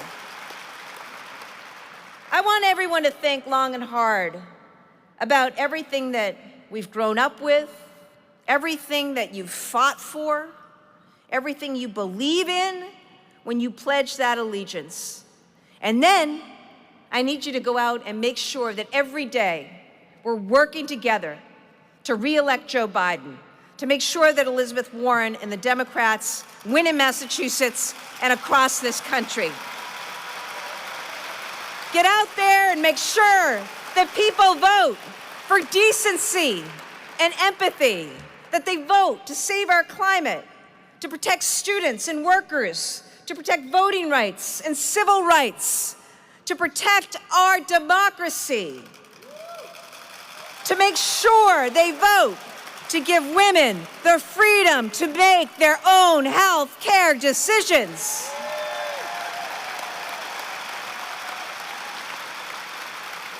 Let's make the case for progress over chaos, for optimism over narcissism, for delivering for people instead of dividing them, for hope over fear. Let's make this campaign about who we are as Americans. Let's make this campaign about the truth. When people know the truth, we will win. 157 days, Massachusetts. Massachusetts, I know you're ready to step up again. Democrats are ready to step up again. Let's do the work. Let's elect Democrats up and down the ballot. Send Biden back to the Oval Office. Send Warren back to the Senate. And make sure that we deliver in this moment. Thank you all. God bless you. God bless Massachusetts. And God bless the great United States of America.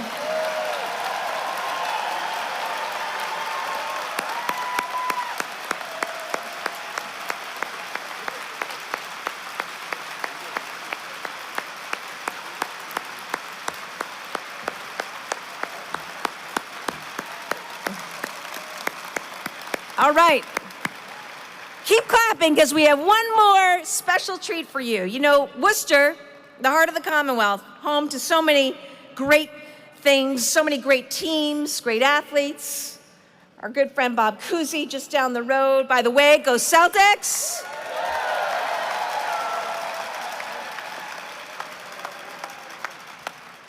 Well, we want to together introduce another great team from Worcester. Worcester North state champions 2 years in a row. Back to back, come on out, guys. We're welcoming to the stage Principal Dr. Sam Fanfan, Head Coach Al Petway, assistant coaches, and the Worcester North High School basketball team, 2023-2024 Division I basketball champions.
Please welcome State Auditor Diana DiZaglio.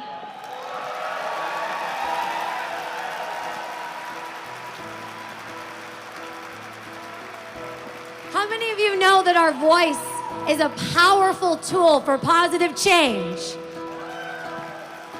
I wrote this song about our fight for transparency in government. I hope it uplifts you today. You can censor my speech, but you won't silence my voice. Say it's all out of reach, deny the people a choice. You can try to tear down every dream of brighter days that we have. Say this is all you get, then hope we'll just forget, but we're smarter than that. This is the time for the people to be heard. This is the time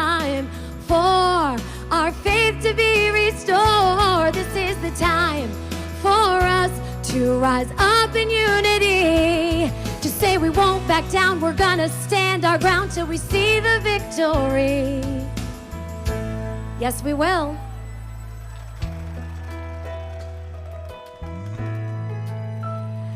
Now some people think that holding power makes them strong, but it's in our neighborhoods, that's where that power should belong. We have a chance to change some of the crazy ways people have been oppressed, but we can't miss this moment, we won't miss this chance, gotta give it our best. This is the time for the people to be heard. This is the time for our faith to be restored. This is the time for us to rise up in unity, to say we won't back down, we're gonna stand our ground till we see the victory. Oh, we're smarter than that. Open up the doors and let the people in. Nothing's gonna stop us now. Open up the doors and let the people in. Nothing's gonna stop us now, 'cause this is the time for the people to be heard. This is the time for our faith to be restored. This is the time. This is the time. This is the time. Sing, this is the time. This is the time. The time. The time.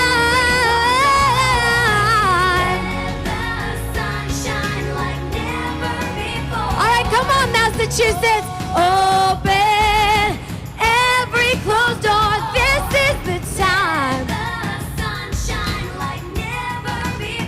This is the time. Open every closed door. Let the sun shine like never before. This is the time. This is the time.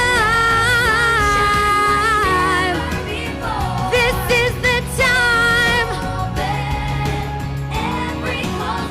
This is the time. This is the time. Oh.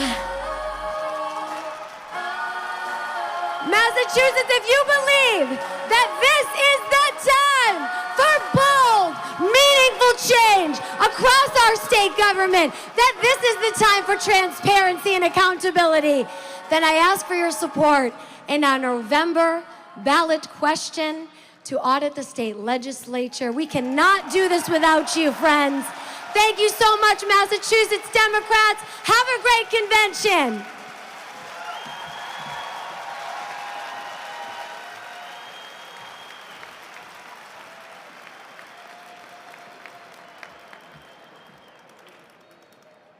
Good morning, Massachusetts Democrats. My name is Thomas Sutton. I'm a Burncoat at Worcester's Burncoat High School and a student representative for the Burncoat School Committee. Please welcome to the stage the State Treasurer, who invests in people through her groundbreaking programs to ensure economic stability, security, and opportunity. Our State Treasurer, Deb Goldberg.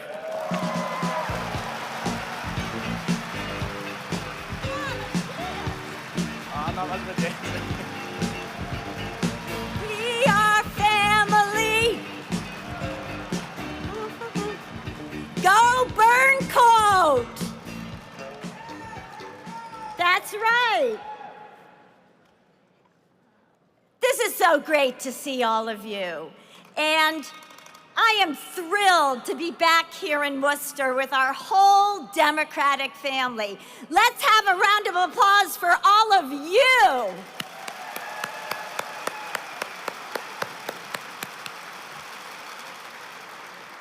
As I I have always said and deeply feel, being your treasurer is the honor of my lifetime.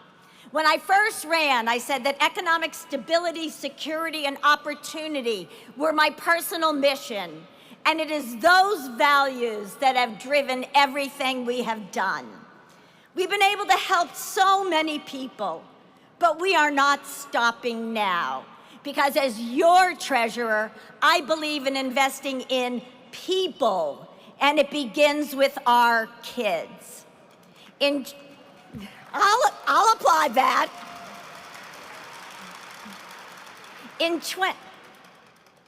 Hi, Melanie. In 2020, we kicked off Baby Steps, our seeded public-private partnership savings plan for every baby born or adopted in Massachusetts. And it wraps financial education around them and their families. This account can be used for college, community college, vocational technical training, and all school-related expenses, which in our state is a necessity to a good-paying job. And I'm so excited to share with you that in only 3.5 years, we have over 30,000 kids and their families learning how to save, how to budget, and very importantly, learning to avoid crippling debt.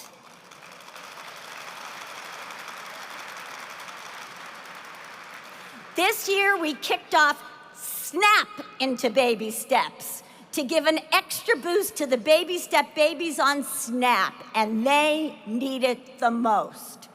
Enrollment has skyrocketed, particularly in the gateway cities, and has expanded our support to the most vulnerable kids, making access to education and vocational training more than just a dream.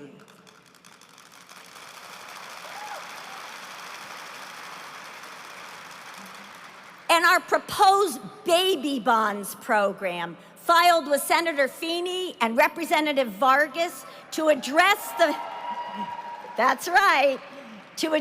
the racial wealth gap by providing asset-building resources for these kids, aimed at breaking down systematic generational poverty and providing opportunity that was simply out of reach.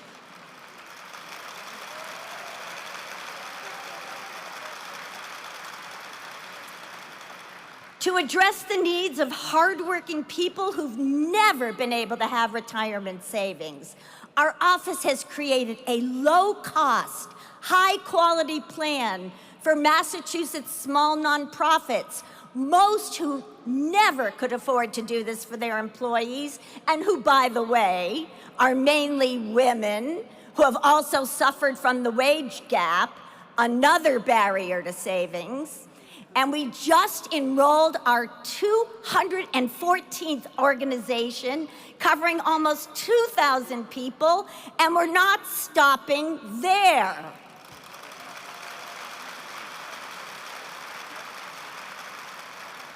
We've asked the legislature to allow us to provide this to larger nonprofits, seeking to bring financial security to those who deserve a comfortable, predictable retirement. See, it's not just babies, it's everybody. At the pension fund, our newly created Stewardship and Sustainability Committee's mission is to hold big corporations accountable on climate, corporate greed, and treating their workers fairly and equitably. And due to our work, the pension fund has now allocated more than $11 billion to investment firms owned and operated by women, people of color, and those with disabilities, firms that have been consistently left out.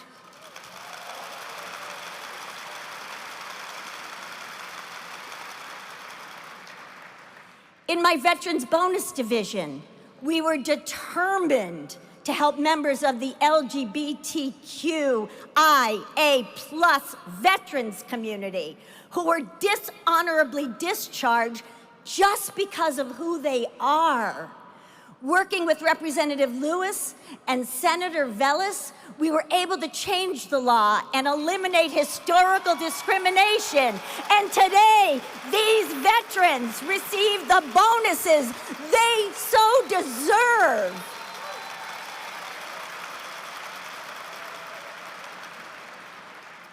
I have always believed that we must provide people with the financial skills they need to survive in this challenging world. And everyone knows the best way to reach kids is in school.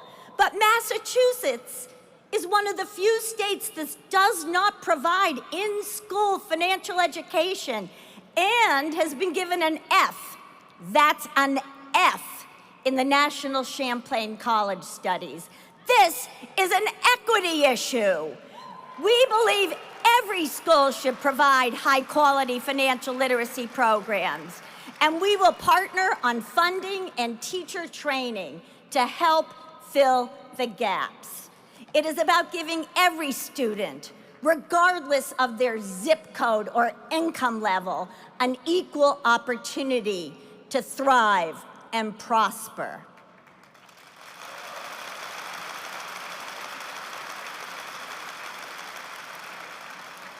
I am proud of the work we do investing in our people, but we also need your help, your advocacy, your support. Right-wing zealots have been leading an all-out assault against the progress we have made. And as chair of the Democratic Treasurers, we are fighting them nationally and within the halls of Congress. Their radical members are attempting to make diversity and equity illegal. They have instituted boycotts against firms and companies that we Democratic treasurers have gotten to ensure fair wages, safety, and equality in the workplace.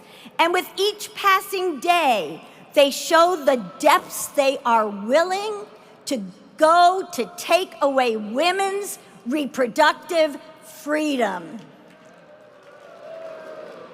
I say enough is enough. They will not stop us, and with your help, we will succeed. Each and every one of us needs to take on the challenges. We share the same values and ideals, and we must fight back to protect people in our state, in our country, in our world. These next few months will be critical. We must end the era of Trump once and for all. We must leave no doubt that racism, bigotry, and xenophobia is not who we are as Americans. This is what I will continue to fight for. This is what we must do.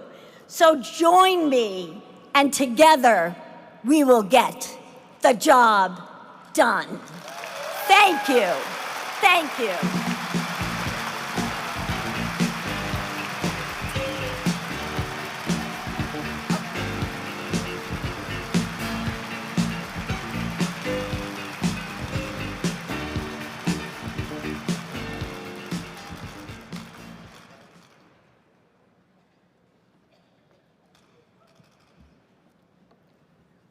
Hi, everyone. My name is Mary Jane Matar, and I am a junior at Worcester Technical High School. And a Worcester School Committee student representative. And I am Joseph Okla. I am a graduating senior at Worcester North High School, basketball co-captain. Go Polar Bears! And I will be attending UMass Amherst next fall. We are pleased to introduce the first woman of color to hold statewide office in Massachusetts. and an inspiring leader pushing others to use their power to transform oppressive systems. Please welcome the 45th Attorney General of the Commonwealth of Massachusetts, Andrea Joy Campbell.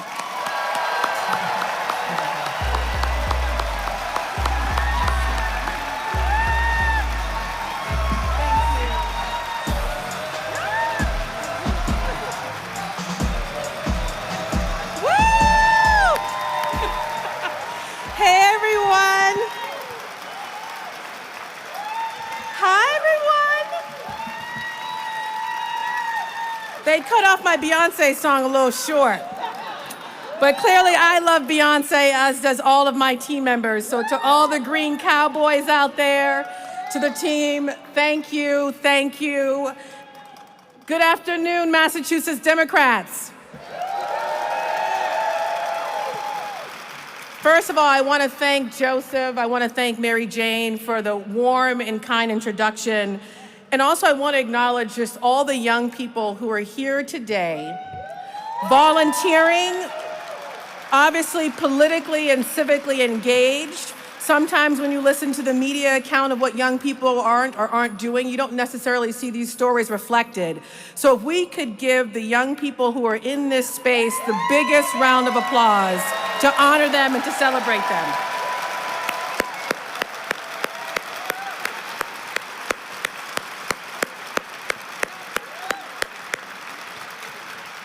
It's great to see all of you here today. It's absolutely exciting to be in Worcester and, of course, Central Mass. It's been great to see old faces as well as new faces and to get to know new folks who are in the mix. And I always say that none of us gets to a place of success by ourselves. I am encouraged and inspired by each and every one of you. And I remain absolutely grateful to serve as your Attorney General of Massachusetts. Thank you.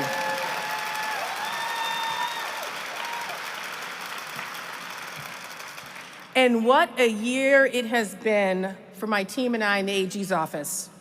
I think we have hit the ground running and we are not wasting any time working on your behalf.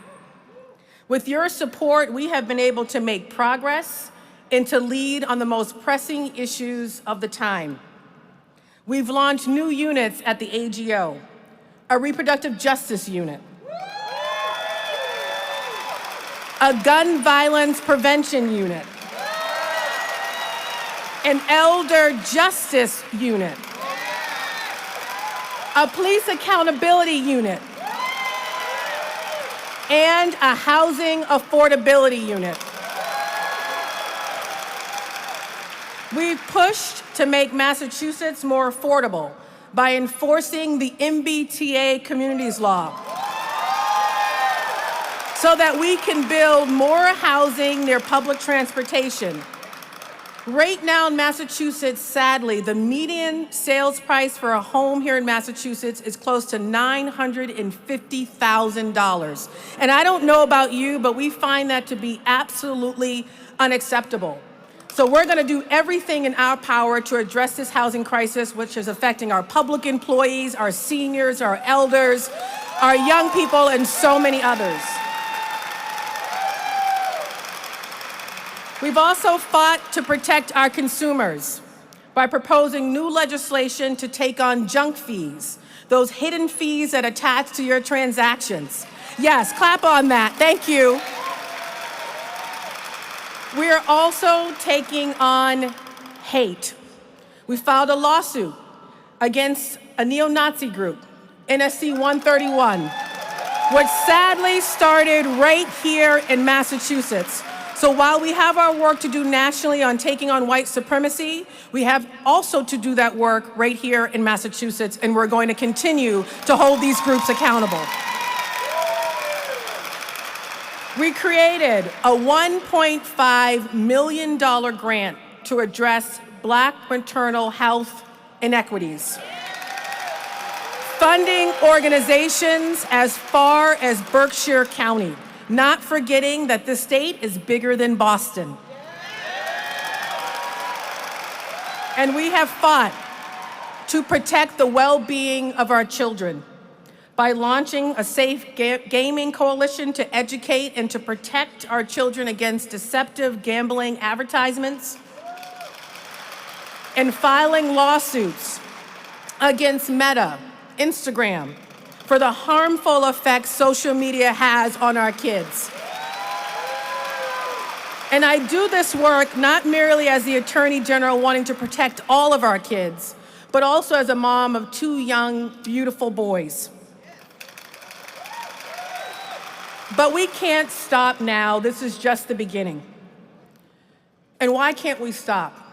We have to do everything in our power, from defending, of course, our reproductive rights, to preventing gun violence and hate in our schools and places of worship, to protecting Social Security and Medicare. We have to do that by electing Democrats up and down the ballot. And of course, doing it will ensure that we have greater civil rights, greater freedom, and greater opportunity for all of us. This election is up to us.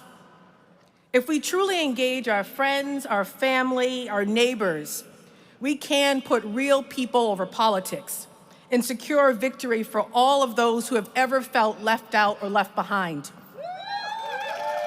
We have incredible candidates running for federal, state, and local offices all across the Commonwealth.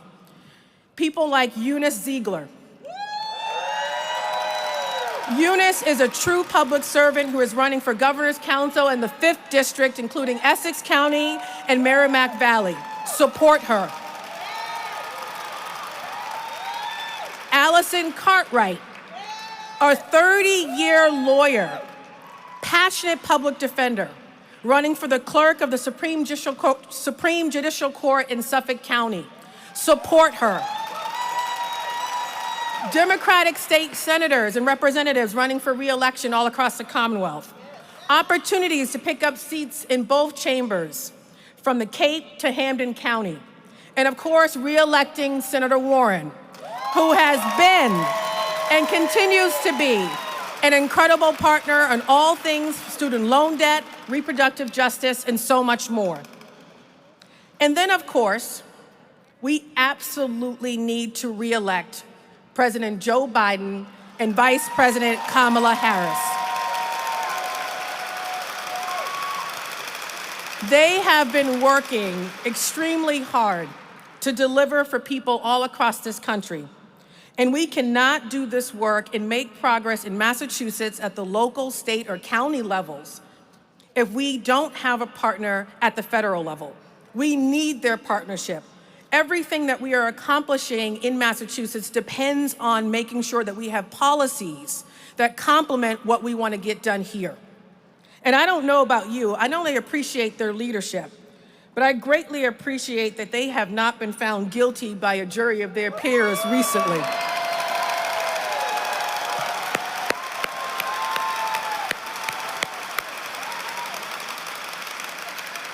I'm sure everyone in this room at times has felt a sense of powerlessness or despair over the last few years.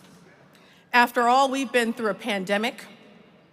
We are experiencing a deepening political divide in this country, an international war that has collectively traumatized all of us as we see innocent folks and civilians, including children, taken as hostages and killed. We see the wealthy getting richer and the poor getting poorer. Goods and services are more expensive, and the next generation is absolutely concerned about their future prospects. Well, let me tell you this, as I do the work every single day, working in partnership with each and every one of you in this room, in the midst of these trying times, I know that together we absolutely do have power.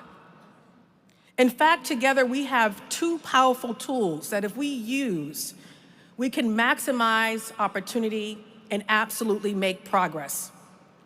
We have the law, and we have our ability to organize to advance our laws and our freedoms. And this year in particular, when it comes to the law, if you forgot how important it is, it's important to remember that this year we celebrate 2 legal milestones. The 20th anniversary of same-sex marriage here in Massachusetts.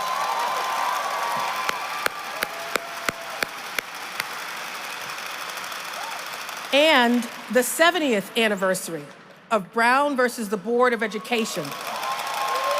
A decision, of course, that the Supreme Court ruled that separating children by race in schools was unconstitutional. I wouldn't be standing here if it weren't for that victory and so many others.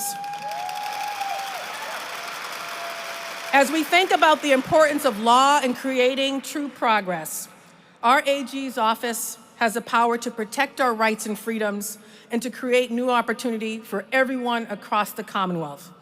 But we can't do this by ourselves.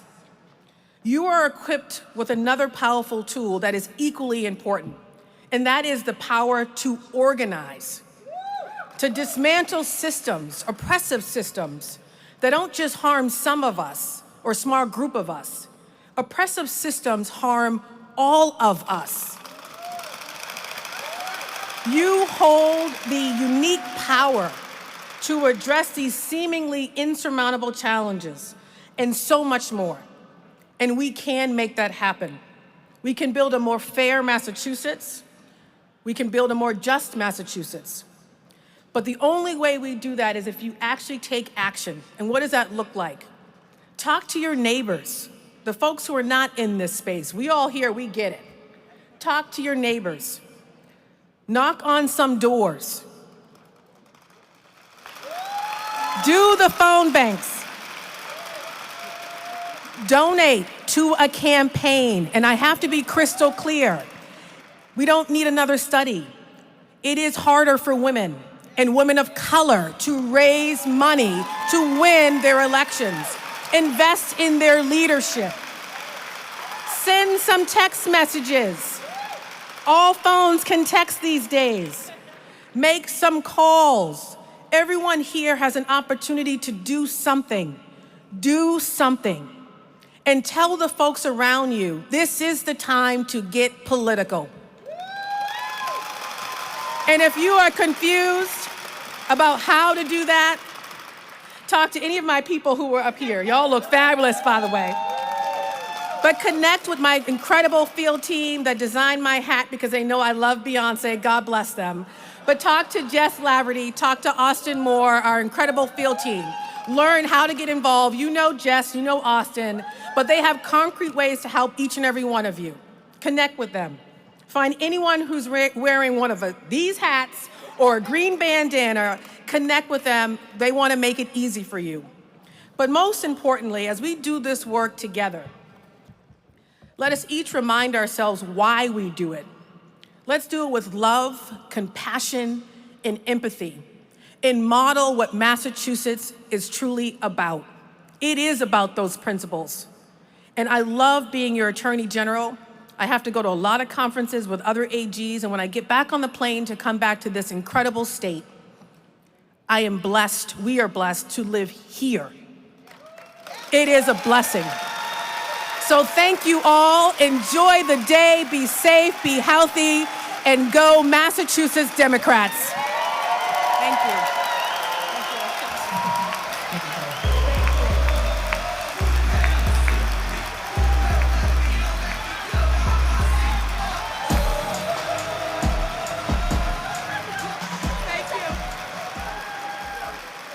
Please welcome JFK Scholarship Subcommittee co-chairs Charlotte Golar-Ritchie and Max German. Hello, Democrats. Good to see you all. I'm Charlotte Golar-Ritchie, and with me is Max German, and we are the co-chairs of the Massachusetts Democratic Party's JFK Scholarship Program.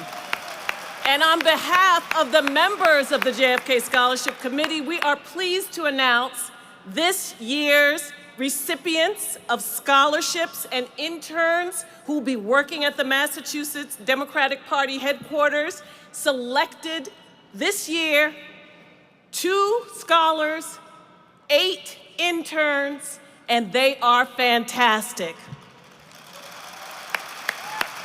They are brimming with talent, with a commitment to public service, a desire to work on behalf of this party, and in support of the values and priorities of this party. Woo! This 2024 class is one of the most diverse, if not the most diverse, with respect to race, ethnicity, national origin, gender identity, religion, disability, and geography. So we are pleased to announce by name the 2024 cohort of JFK Scholars and Joe Moakley interns. The scholars are Melanie De Los Santos from UMass Lowell, Walter Garrity from Berkshire Community College, and our Joe Moakley interns are Sayeda Anas from Simmons University, Ronnie Balakrishna from Brandeis University, Nia Brown from Boston University, Harrison Dietzis from Connecticut College, Gabriel Freedom Nadich from Columbia University, Emma Grenier from Emmanuel College, Cairo Cerna from UMass Amherst, and Yuton Lee from Harvard University. And we also have some great alternates, Nathan Perseperry from Merrimack College and Lily Wong from Yale. This is a wonderful group. Let's put our hands together again for this group.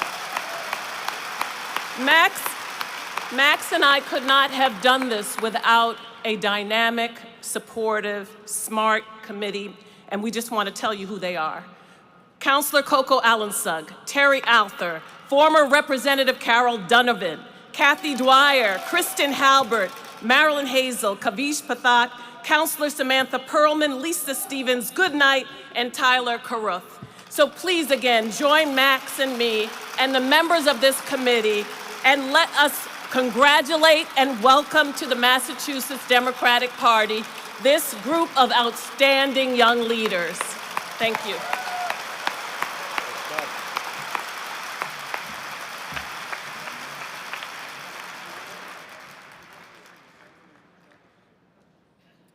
Good afternoon, Democrats. Have you missed me? Oh, that's nice. That's so sweet. All right, so this gathering of Democrats from across the Commonwealth shows the strength of our party. But today is just the start, as many of our speakers have said, of what will be a long journey to November, where we will have to take the energy of this convention and take it out of this hall and bring it back to our communities, our neighborhoods, and our families and friends to make sure that our message of progress reaches every corner of the Commonwealth. And that Democratic candidates and friends win up and down the ballot. So that work starts today, and that work starts now. So if you were here last year, not here, but in Lowell, you remember the drill. On the back of your credential, everyone has a QR code. The code is also on the screen above me. When you scan this, it will bring you to a web page where you'll find a button that just says Get Involved. You click on that button, you fill out the form. By the way, this page will stay live, so if you don't do it right now, that's fine, because we're going to move on to some great speeches. But fill out the form and commit today to make some phone calls, knock on doors, just as the Attorney General roused us and challenged us to do, and host events for Democrats across the state. It'll also give you a chance to give all kinds of information about how you can export your activism across our country. Because as I always say, Massachusetts has two great exports, cranberries and political activism. So we gotta get it done. Although if Ann Margaret's here, she's gonna tell me it's fish, because that's what Gloucester always tells me. But if you wanna go the extra mile, you can also click on the button below on the QR code that says Text Now, which will prompt you to set up a Scale to Win account, and you can text other Democrats across Massachusetts and ask them to fill out the same form and join you in committing to help elect Democrats. Don't worry, your telephone information won't be shared with those you text. Everyone that fills out our form will be connected soon from our coordinated campaign with opportunities to take action. And together, as we know, we can make a difference. Together, Democrats win. Thanks, everybody.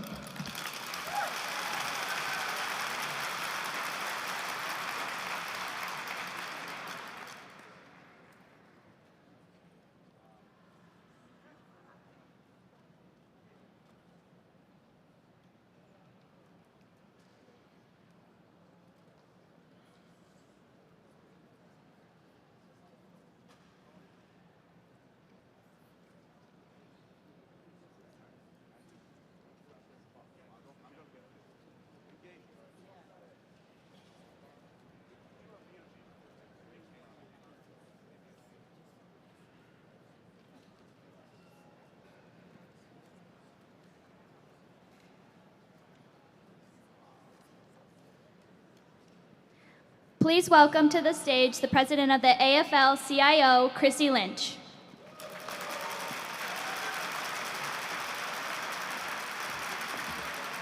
Good afternoon, everybody. I'm back.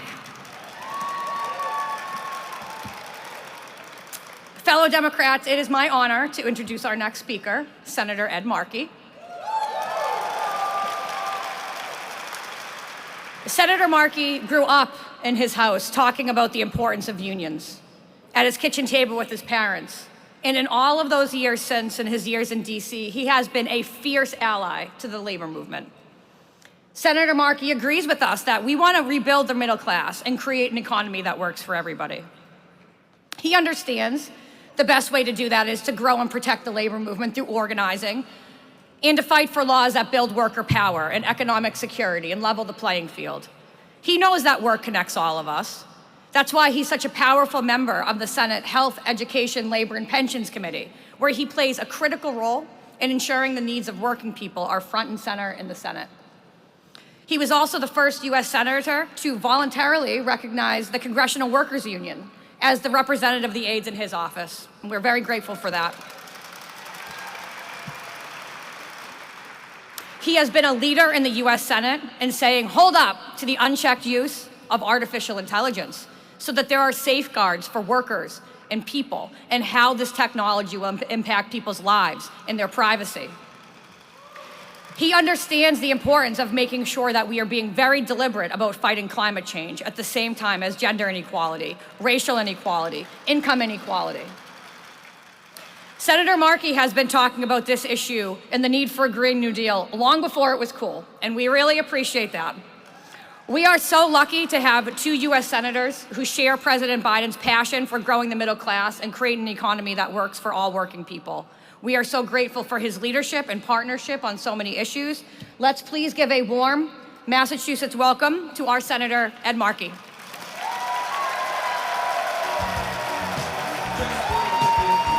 Thank you. Thank you. Thank you all. Thank you.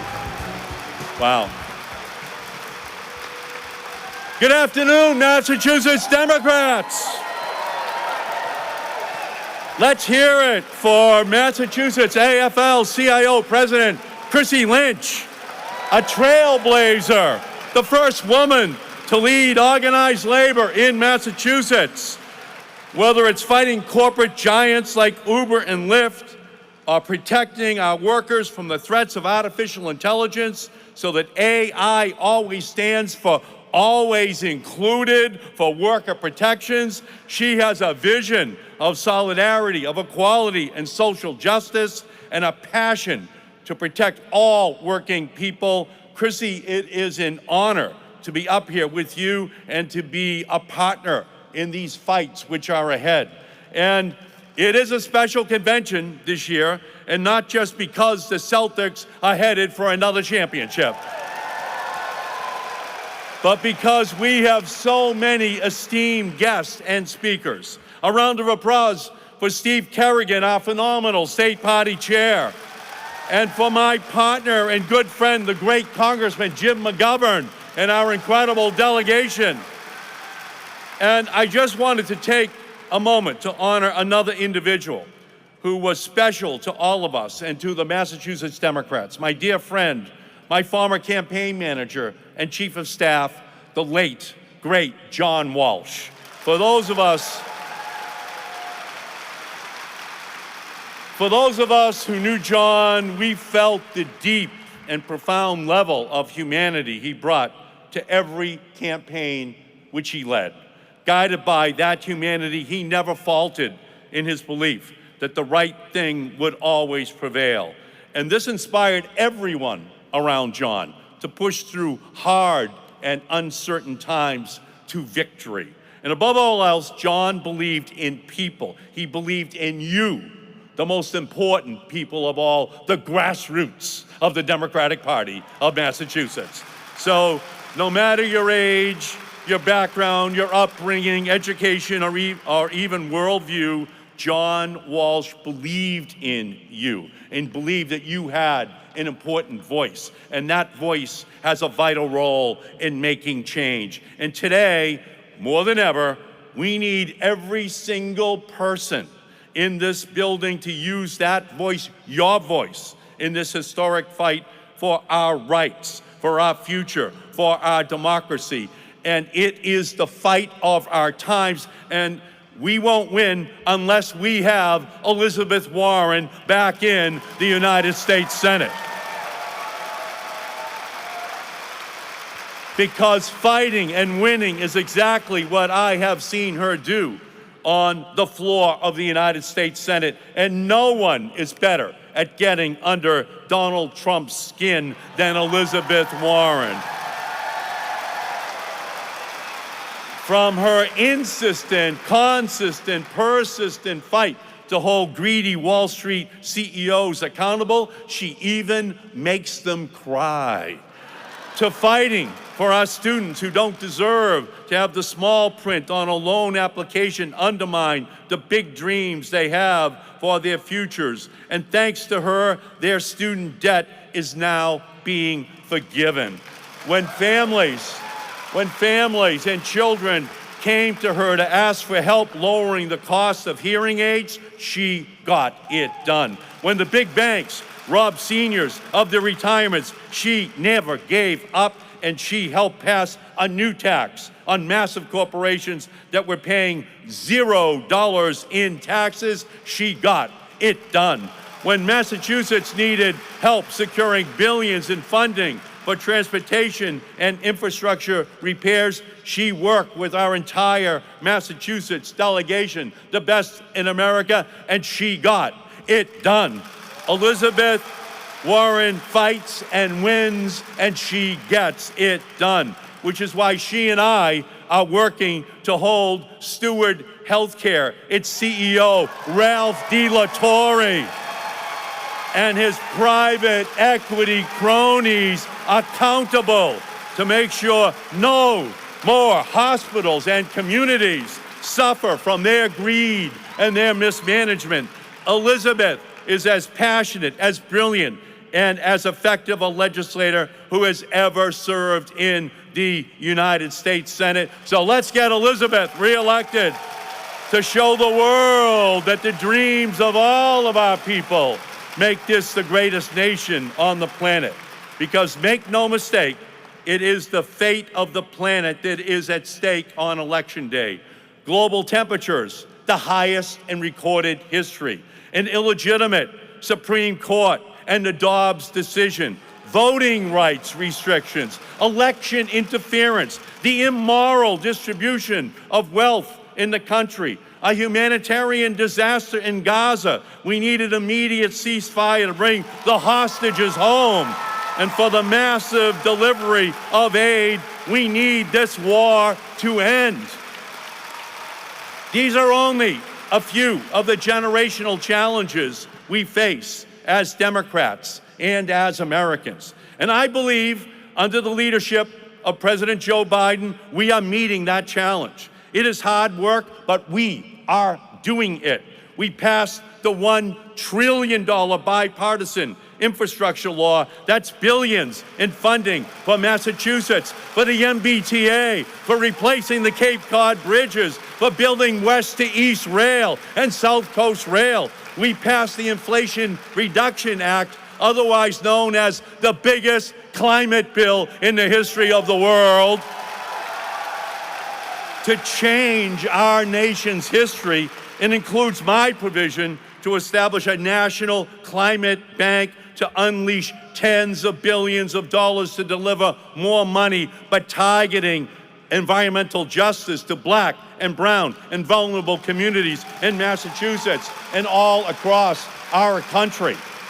And under the leadership of Governor Healy and Lieutenant Governor Driscoll, Vineyard Wind, the first large-scale, union-built, offshore wind farm in the history of our nation, is for the first time delivering that clean energy onto our electric grill. The answer, my friends, is blowing in the wind, and we know that. Make no mistake, the clean energy revolution has arrived, and it is here to stay, thanks to Joe Biden. The Biden administration already has created 15 million new jobs, including the largest year of job growth in the history of the United States.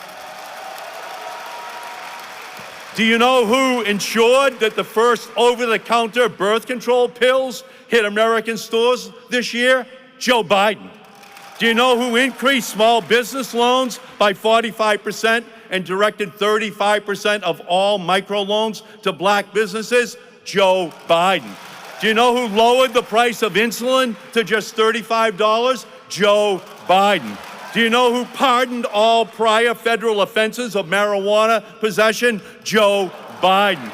Do you know who finally made lynching a federal crime? Do you know who enshrined marriage equality for same-sex and interracial couples? Do you know who made my Juneteenth bill a national holiday and appointed the first African-American Supreme Court justice in the history of the United States, Ketanji Brown Jackson? Joe Biden, Joe Biden, Joe Biden. That's what we have won because of 2020. And now the fight is on because we know that this is by no means all the work that we have to do. But these are important achievements, and they represent what our Democratic Party is all about. Where have Republicans been during all of this, during this fight for our economy and our democracy? In the biggest political witness protection program in the history of our country. Speaker Mike Johnson, Marjorie Taylor Greene, Matt Gaetz, and their red tie wearing Republicans, they have not been on Capitol Hill passing legislation. They have been outside a New York City courtroom showing fealty to a now convicted felon. So,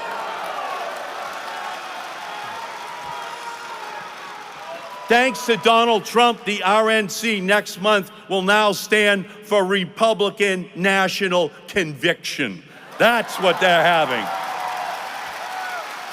When the court read all 34 counts, Donald Trump got confused because Donald Trump University doesn't teach you how to count that high. But we all know that Donald Trump's got 34 problems and being rich ain't one of them. So here's the truth. We all know that the only man electable in Massachusetts who wears 34 will always be Big Papi David Ortiz. Republicans have done nothing to help our families and workers. They've blocked legislation to protect voting rights. They've blocked legislation to ensure equal work for equal pay. They've blocked legislation to guarantee the right to an abortion. But next week, I will force them to vote on my legislation that guarantees the right to contraception for every single person in our country. But the Republicans, they're not going to stop there.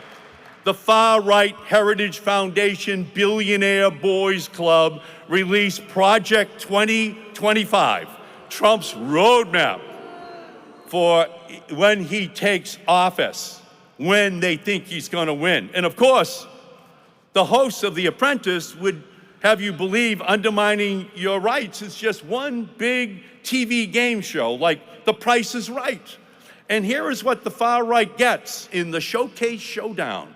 According to their blueprint, gone the access to contraception.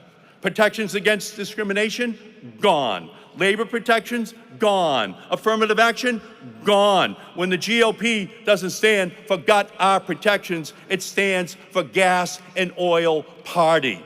And just last month, Donald Trump told Big Oil that the price is right with a campaign contribution of $1 billion so that he can eviscerate all of Joe Biden's climate regulations. All those tax credits in the Inflation Reduction Act for wind and solar, gone. Under Trump, the IRA is DOA. The fuel economy standards that I authored to keep your cars cleaner and save you money, gone. The Paris Climate Agreement, gone. Environmental justice funding for our Black, Brown, Indigenous, and Native communities, gone. Clean Air Act protections and offshore oil drilling restrictions, gone. Trump doesn't just want big oil in the White House, he wants even bigger oil taking over the entire American economy. If he gets elected, Donald Trump won't have a cabinet in his administration. He'll have a cartel running the United States government, and we are going to stop him.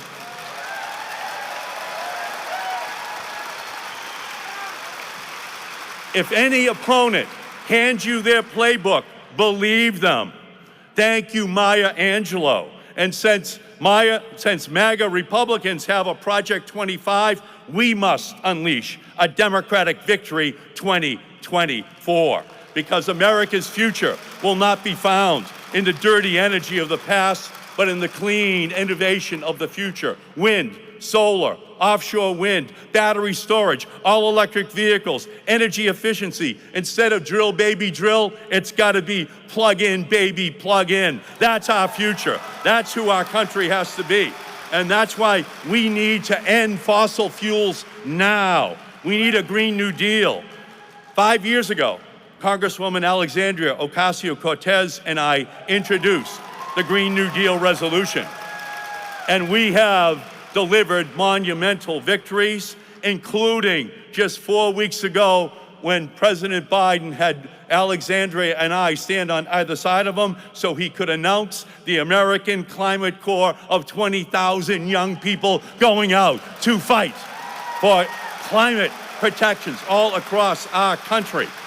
It will be work done by and for those who have been locked out and left behind in the fossil fuel past. Sweat equity that builds towards racial, moral, and political equality. We are finally centering justice and union jobs in our movement for a livable future. And sadly, we know that Mike Johnson, Mitch McConnell, and Donald Trump and his Republican Party are climate deniers and election deniers and rights deniers, and they are not going to back down. And we're going to send them a special message out of the Democratic Convention in Massachusetts. We're not going to back down. We're in for this fight, and we're going to win this fight. We're going to have Joe Biden. We're going to have Hakeem Jeffries. We're going to have Chuck Schumer, and we're going to have Democrats across the board, and we're going to win because of a movement of young and old, black and brown, immigrant, native, refugee, male, female, non-binary, and most of all, organized and galvanized Democrats across our country. And so for the next 5 months, we cannot agonize, we must organize. Door to door, person to person, issue by issue, organizer by organizer. That's what John Walsh would want you to do. So I'm here to ask every single person today, will you stand with President Biden and the Democratic Party for opportunity, for justice, for democracy? Will you stand with Joe Biden in support of our workers and unions and their rights to organize and collectively bargain? Will you stand with Joe Biden for immigrant rights so that dreamers and their families don't have to live in fear every single day? Will you stand with Joe Biden for criminal justice reform? We owe an apology to an entire generation of African Americans who were incarcerated as part of the war on drugs. Will you stand with Joe Biden to pass universal background checks, assault weapons ban, to make NRA stand for not relevant anymore in American politics? Will you stand with Joe Biden against an illegitimate Supreme Court? Justice Alito should recuse himself. Justice Clarence Thomas should resign. And we need to expand the Supreme Court and take back the 2 stolen Supreme Court seats. Will you stand with Joe Biden to defend abortion rights, reproductive freedom, to make Roe versus Wade the law of the land? This is the time, this is the place. Massachusetts are the leaders. We got to do everything we can in order to make sure that Elizabeth Warren gets elected and Joe Biden and Kamala Harris are back in the White House. Thank you, Massachusetts. Thank you for being the leaders that you have been and will be this year. Thank you all so much. Thank you.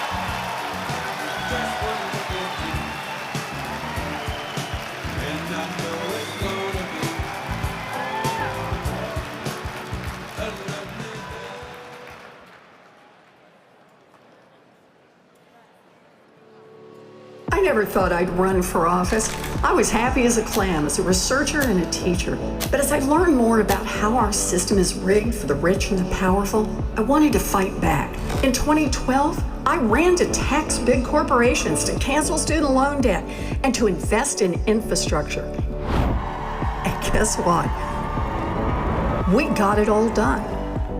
We're canceling student debt. You have hailed this move as one of the biggest acts of consumer debt relief in American history. This morning, 20 million Americans woke up without student loan debt for the first time in their adult lives. Her ideas have played a big, huge role in the momentum that made student loan relief a reality. We're taxing big corporations to fund opportunity for all. Big corporations will now pay a minimum of fighting to lower costs. A game changer for millions of Americans today. Hearing aids are now available for purchase with no prescription needed. We're upgrading our bridges, our roads, our transit, our airports. Senator Elizabeth Warren saying the much-needed funding will help address the climate crisis. It's the most powerful and most talented delegation, I think, in the country. Senator Elizabeth Warren, Eddie Markey. With this new law across the country, we're investing $25 billion. We're fighting for our freedoms. Angry, and we are going to fight back. Mifepristone is and will remain safe, legal, and available in the Commonwealth of Massachusetts. As a grassroots movement, we've made real change for Massachusetts families, and we're not stopping. There's so much more work to do. We need universal child care all across this country. We need affordable 2-year, 4-year tech school for everybody who wants to get an education.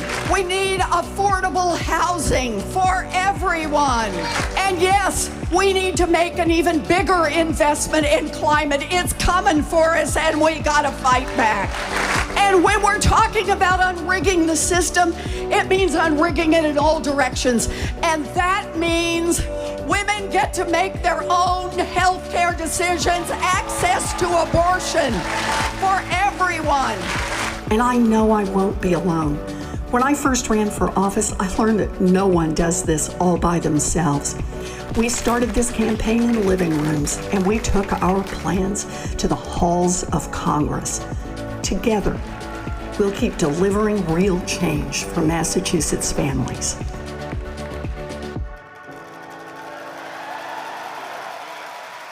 Please welcome to the stage United States Senator Elizabeth Warren.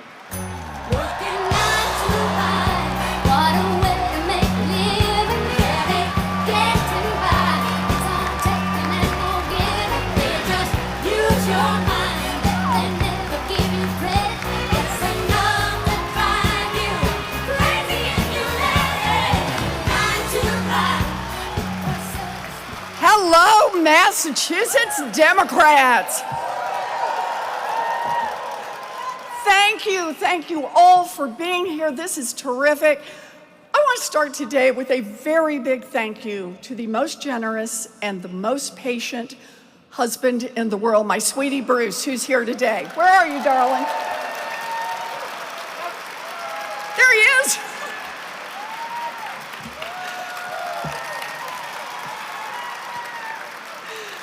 And I want to say a very special thank you to Mayor Petty. It is great to be in Worcester. A big round of applause for someone who delivers every single day. The best governor in America, Maura Healey. And great team, that Driscoll-Healey team, fabulous. And I want to do a very special shout out for an amazingly effective leader in Congress, a man who fights with moral conviction and with courage, our beloved Congressman Jim McGovern.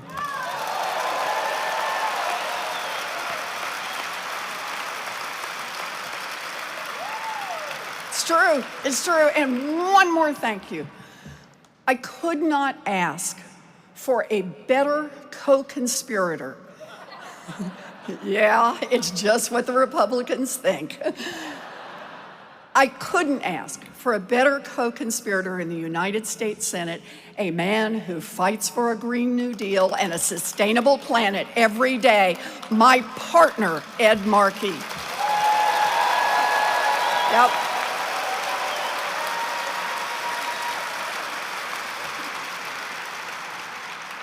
I'm Elizabeth Warren, and I'm running for the United States Senate because there's a lot at stake in this election. I know how to fight, and I know how to win.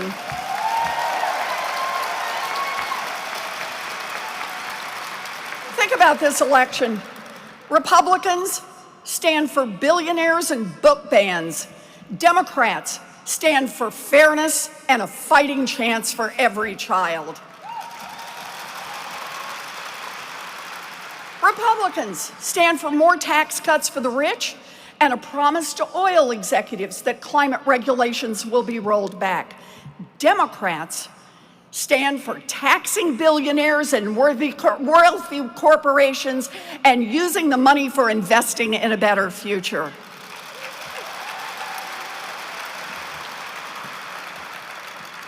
Republicans stand for the January 6th insurrection and a candidate with 34 felony convictions.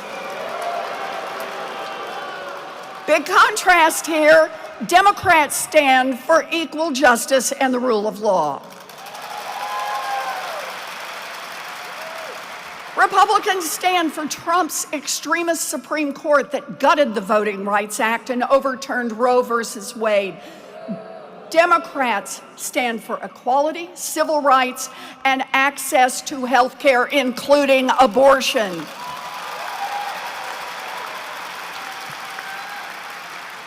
The difference between the two parties today could not be clearer, and the choice could not be clearer. We need to re-elect Joe Biden and Kamala Harris and put Democrats in control of Congress.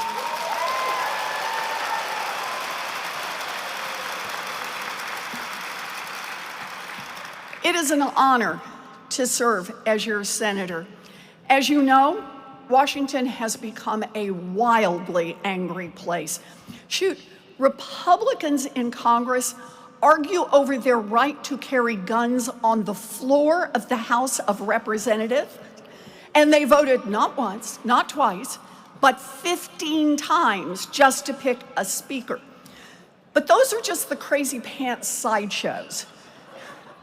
The real threats come from a Republican Party controlled by people intent on seizing power regardless of the cost. The wealthy and the well-connected have an army of lawyers and lobbyists in Washington who slither like snakes through the halls of Congress. The billionaires fund PACs to take out anyone who stands up to them. But I know the deal. You didn't send me to the Senate to whimper or to whine. You sent me to Washington to dream big, fight hard, and win.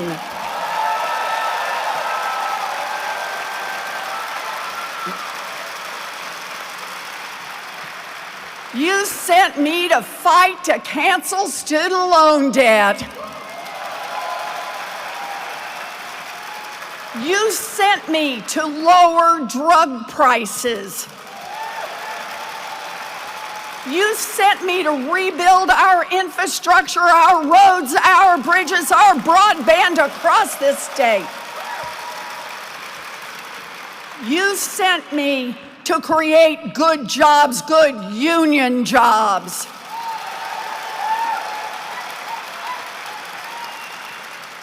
You sent me to tax the rich. Yep. You sent me to prevent gun violence, to combat climate change, and to wake up every single day to throw myself into the fight for working families and to help rebuild our middle class. That's what I'm doing. And here's the best part. We're fighting and we are winning.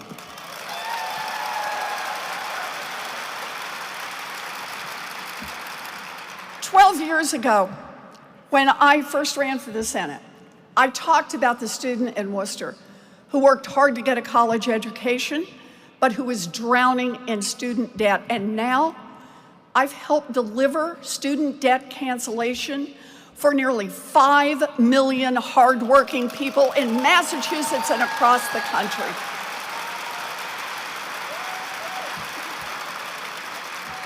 It feels good. And when I first ran for the Senate, I spoke with seniors in Barnstable who couldn't afford their medication by the end of the month. And now I've helped deliver $35 a month insulin and a $2,000 a year cap on prescription drugs.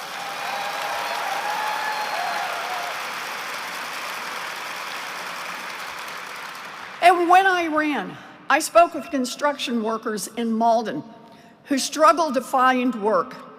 And now, since President Biden has signed into law a major investment in infrastructure, I've helped bring home $20 billion for projects that are rebuilding our Commonwealth and have created thousands of good jobs, not just any jobs, good union jobs, right here in Massachusetts. Now, so back in 2012, I talked about how giant corporations pay little or nothing in federal taxes. I talked about how some billionaires pay a lower tax rate than a Boston public school teacher. I saw those giant corporations that made billions in profits and paid little or nothing in taxes. And yes, Amazon, I'm looking at you.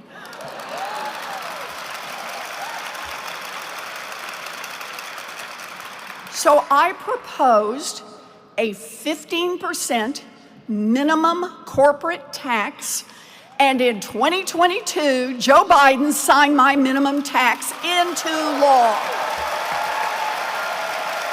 Yeah, we get stuff done. Okay, and here's the best part. The hundreds of billions of dollars that my minimum corporate tax is producing is now funding the largest investment in climate change and new infrastructure in the history of the world.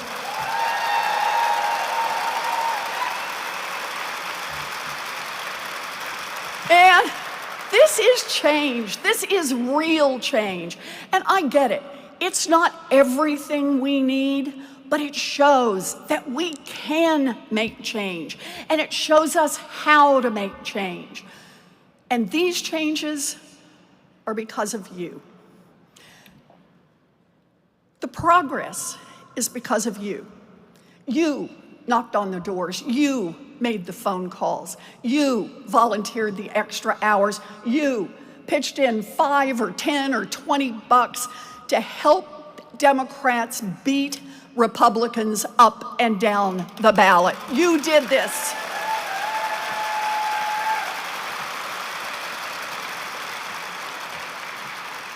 And I will always be grateful that you made history by electing me the first woman from Massachusetts to serve in the United States Senate.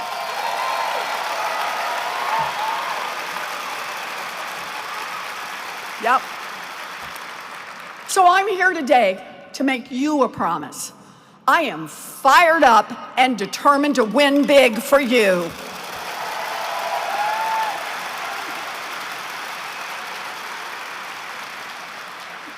You and I, we have picked a lot of fights over the past dozen years, and we've delivered some big wins, and we are not letting up, not for 1 minute. Yeah, you bet. That's my kind of woman up there. But everything that we have gotten done is at risk in these November elections. Every policy, every win, every effort to invest in our future is on the line. In 2024, democracy is on the ballot. Donald Trump cozies up to racists and white nationalists. He posted a pro-Nazi ad calling for a unified Reich.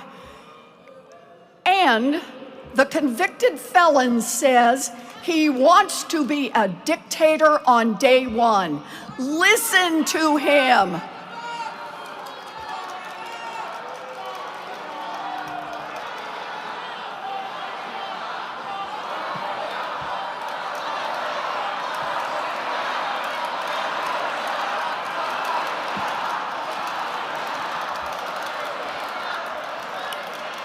Yeah, it's a different day today, isn't it? 34 felony convictions. But listen to what he does. He invites violence and once again refuses to say that he will accept the outcome of the election when he loses. Another 4 years of Donald Trump in the White House is a very real threat to the democracy we cherish. You give Democrats the trifecta, the House, the Senate, and the White House, and we will strengthen the Voting Rights Act to guarantee the right to vote, to get your vote counted, to put an end to gerrymandering, and to make D.C. a state.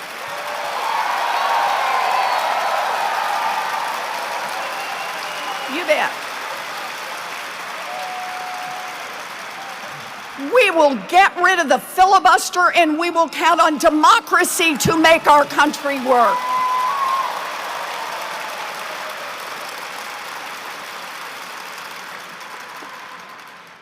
Our basic humanity will also be on the ballot in 2024.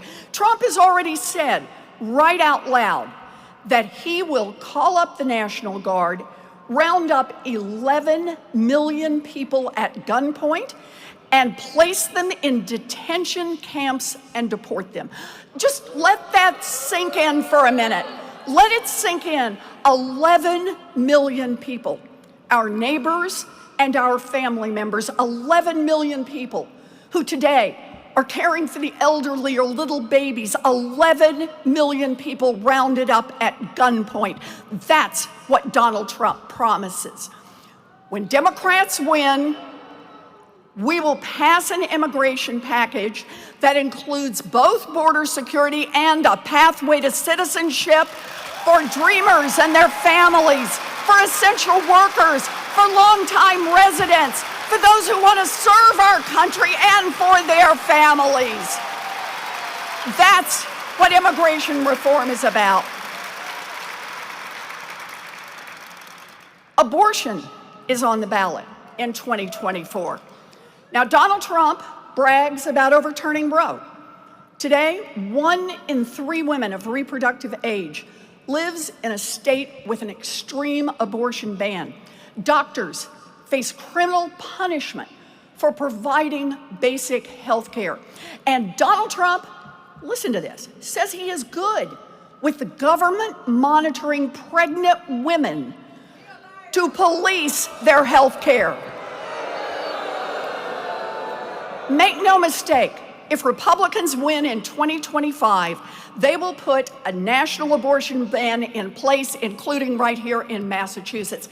In fact, if Trump can get the White House, even if he can't get a Republican Congress, his allies have already laid out the plan for Trump to ban abortion nationwide, all on his own.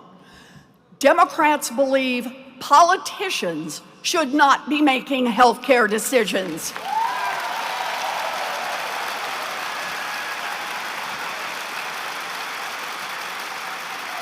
When we win, we will protect access to abortion and make Roe versus Wade the law of the entire land.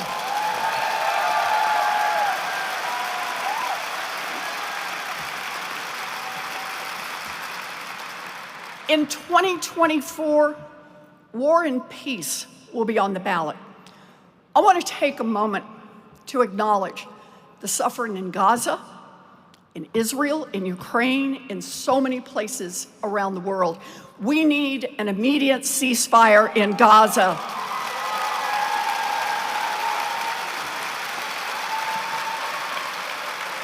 We need to bring the hostages home. We need a massive amount of humanitarian aid for innocent people starving to death.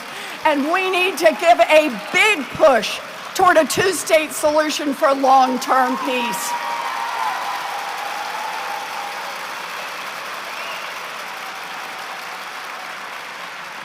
Netanyahu cannot bomb his way to peace.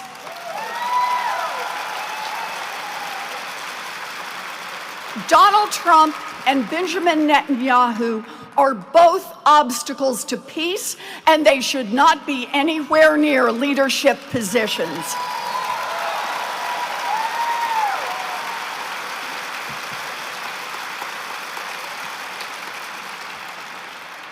The economy is also on the ballot in 2024. Remember the Trump years when the infrastructure week was just a punchline for a joke? Lots of talk and exactly no action. Donald Trump had exactly one economic accomplishment in his time in office. $2 trillion in tax cuts, soaked up mainly by millionaires, billionaires, and giant corporations. And Trump is already doubling down. He's told his wealthiest supporters that if elected, he will cut their taxes even more.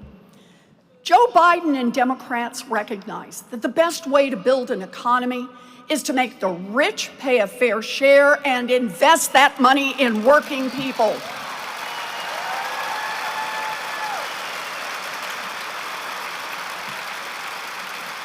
We've already cut costs for people all across the country.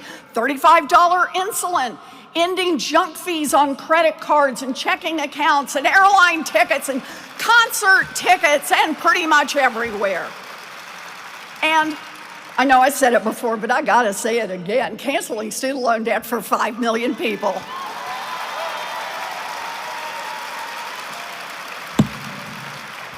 Yeah, that is great stuff, but there is so much more that we can do. And so I just want to mention 3 things that will make a huge difference for working people. 3 things of the many that I will fight hard for. Right now, we invest in roads and bridges so people can go to work, and that is great. But it is also time for universal child care so mamas and daddies can go to work.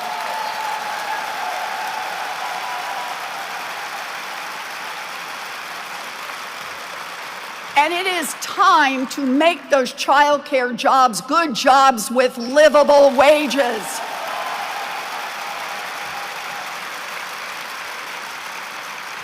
And with you by my side, I will fight to pass child care for all of our babies.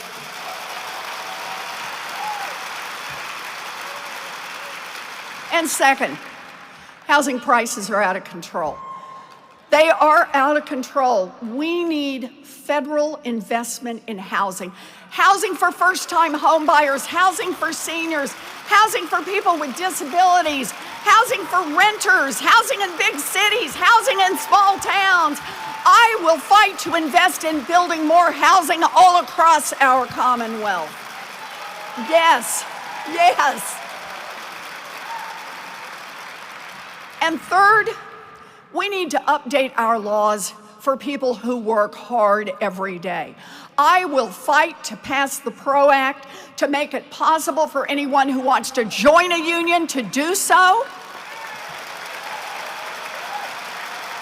and to bring employers to the bargaining table.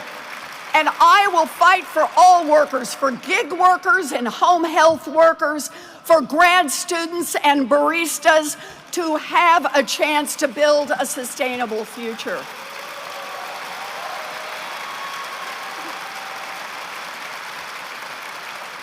We got a lot of fights ahead of us. We will fight and we will win.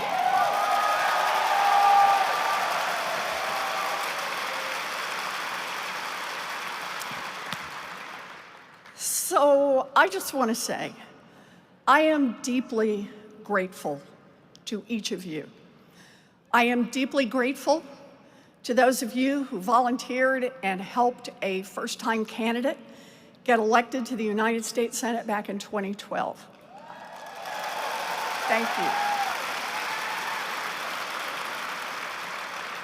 I am deeply grateful for all of you who showed up in 2018 and said, we're going to do this again. We're sending that woman back to Washington.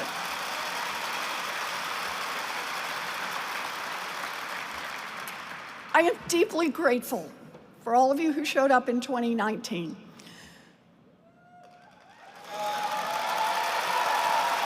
I'm grateful. And I'm deeply grateful for everyone here for whom this is your first convention and first time to get in the fight.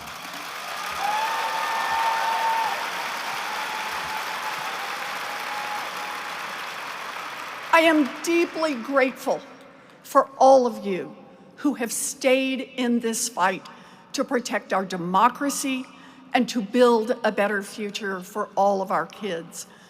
I am deeply grateful. I love you too.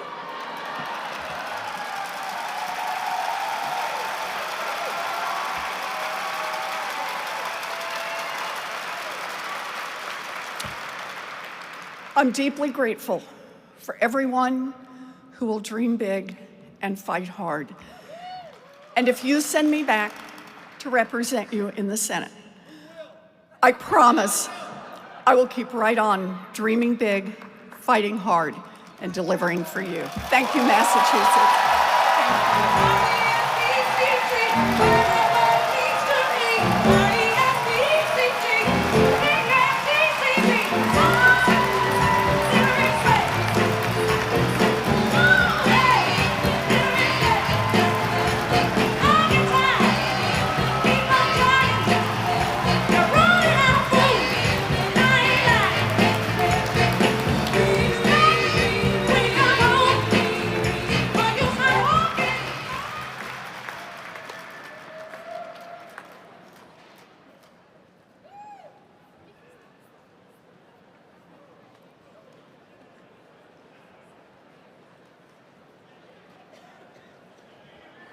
All right, all right.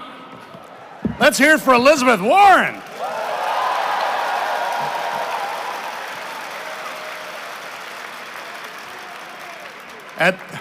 At this, 6 more years sounds about right for me. That sounds great. Well, we could, let's not limit her. Let's do 12, 18 more years, whatever she's got, we'll take.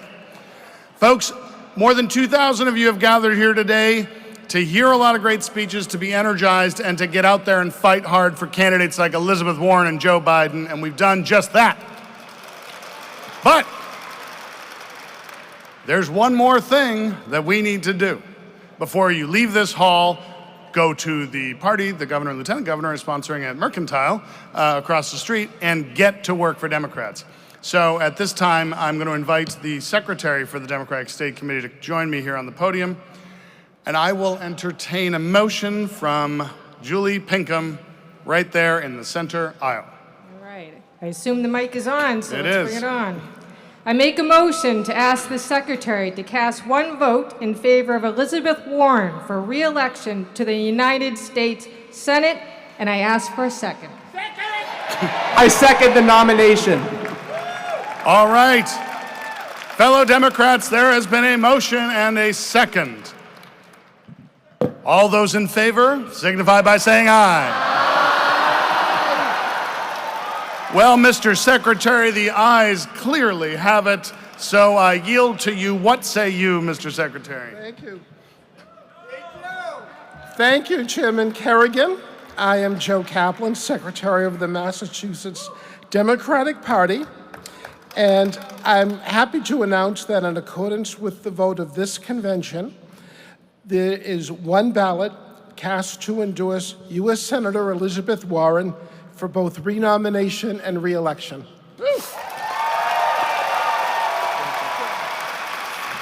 Well, folks, that's the one vote we were all waiting for. Let's send Elizabeth Warren back to Washington to represent the great Commonwealth of Massachusetts.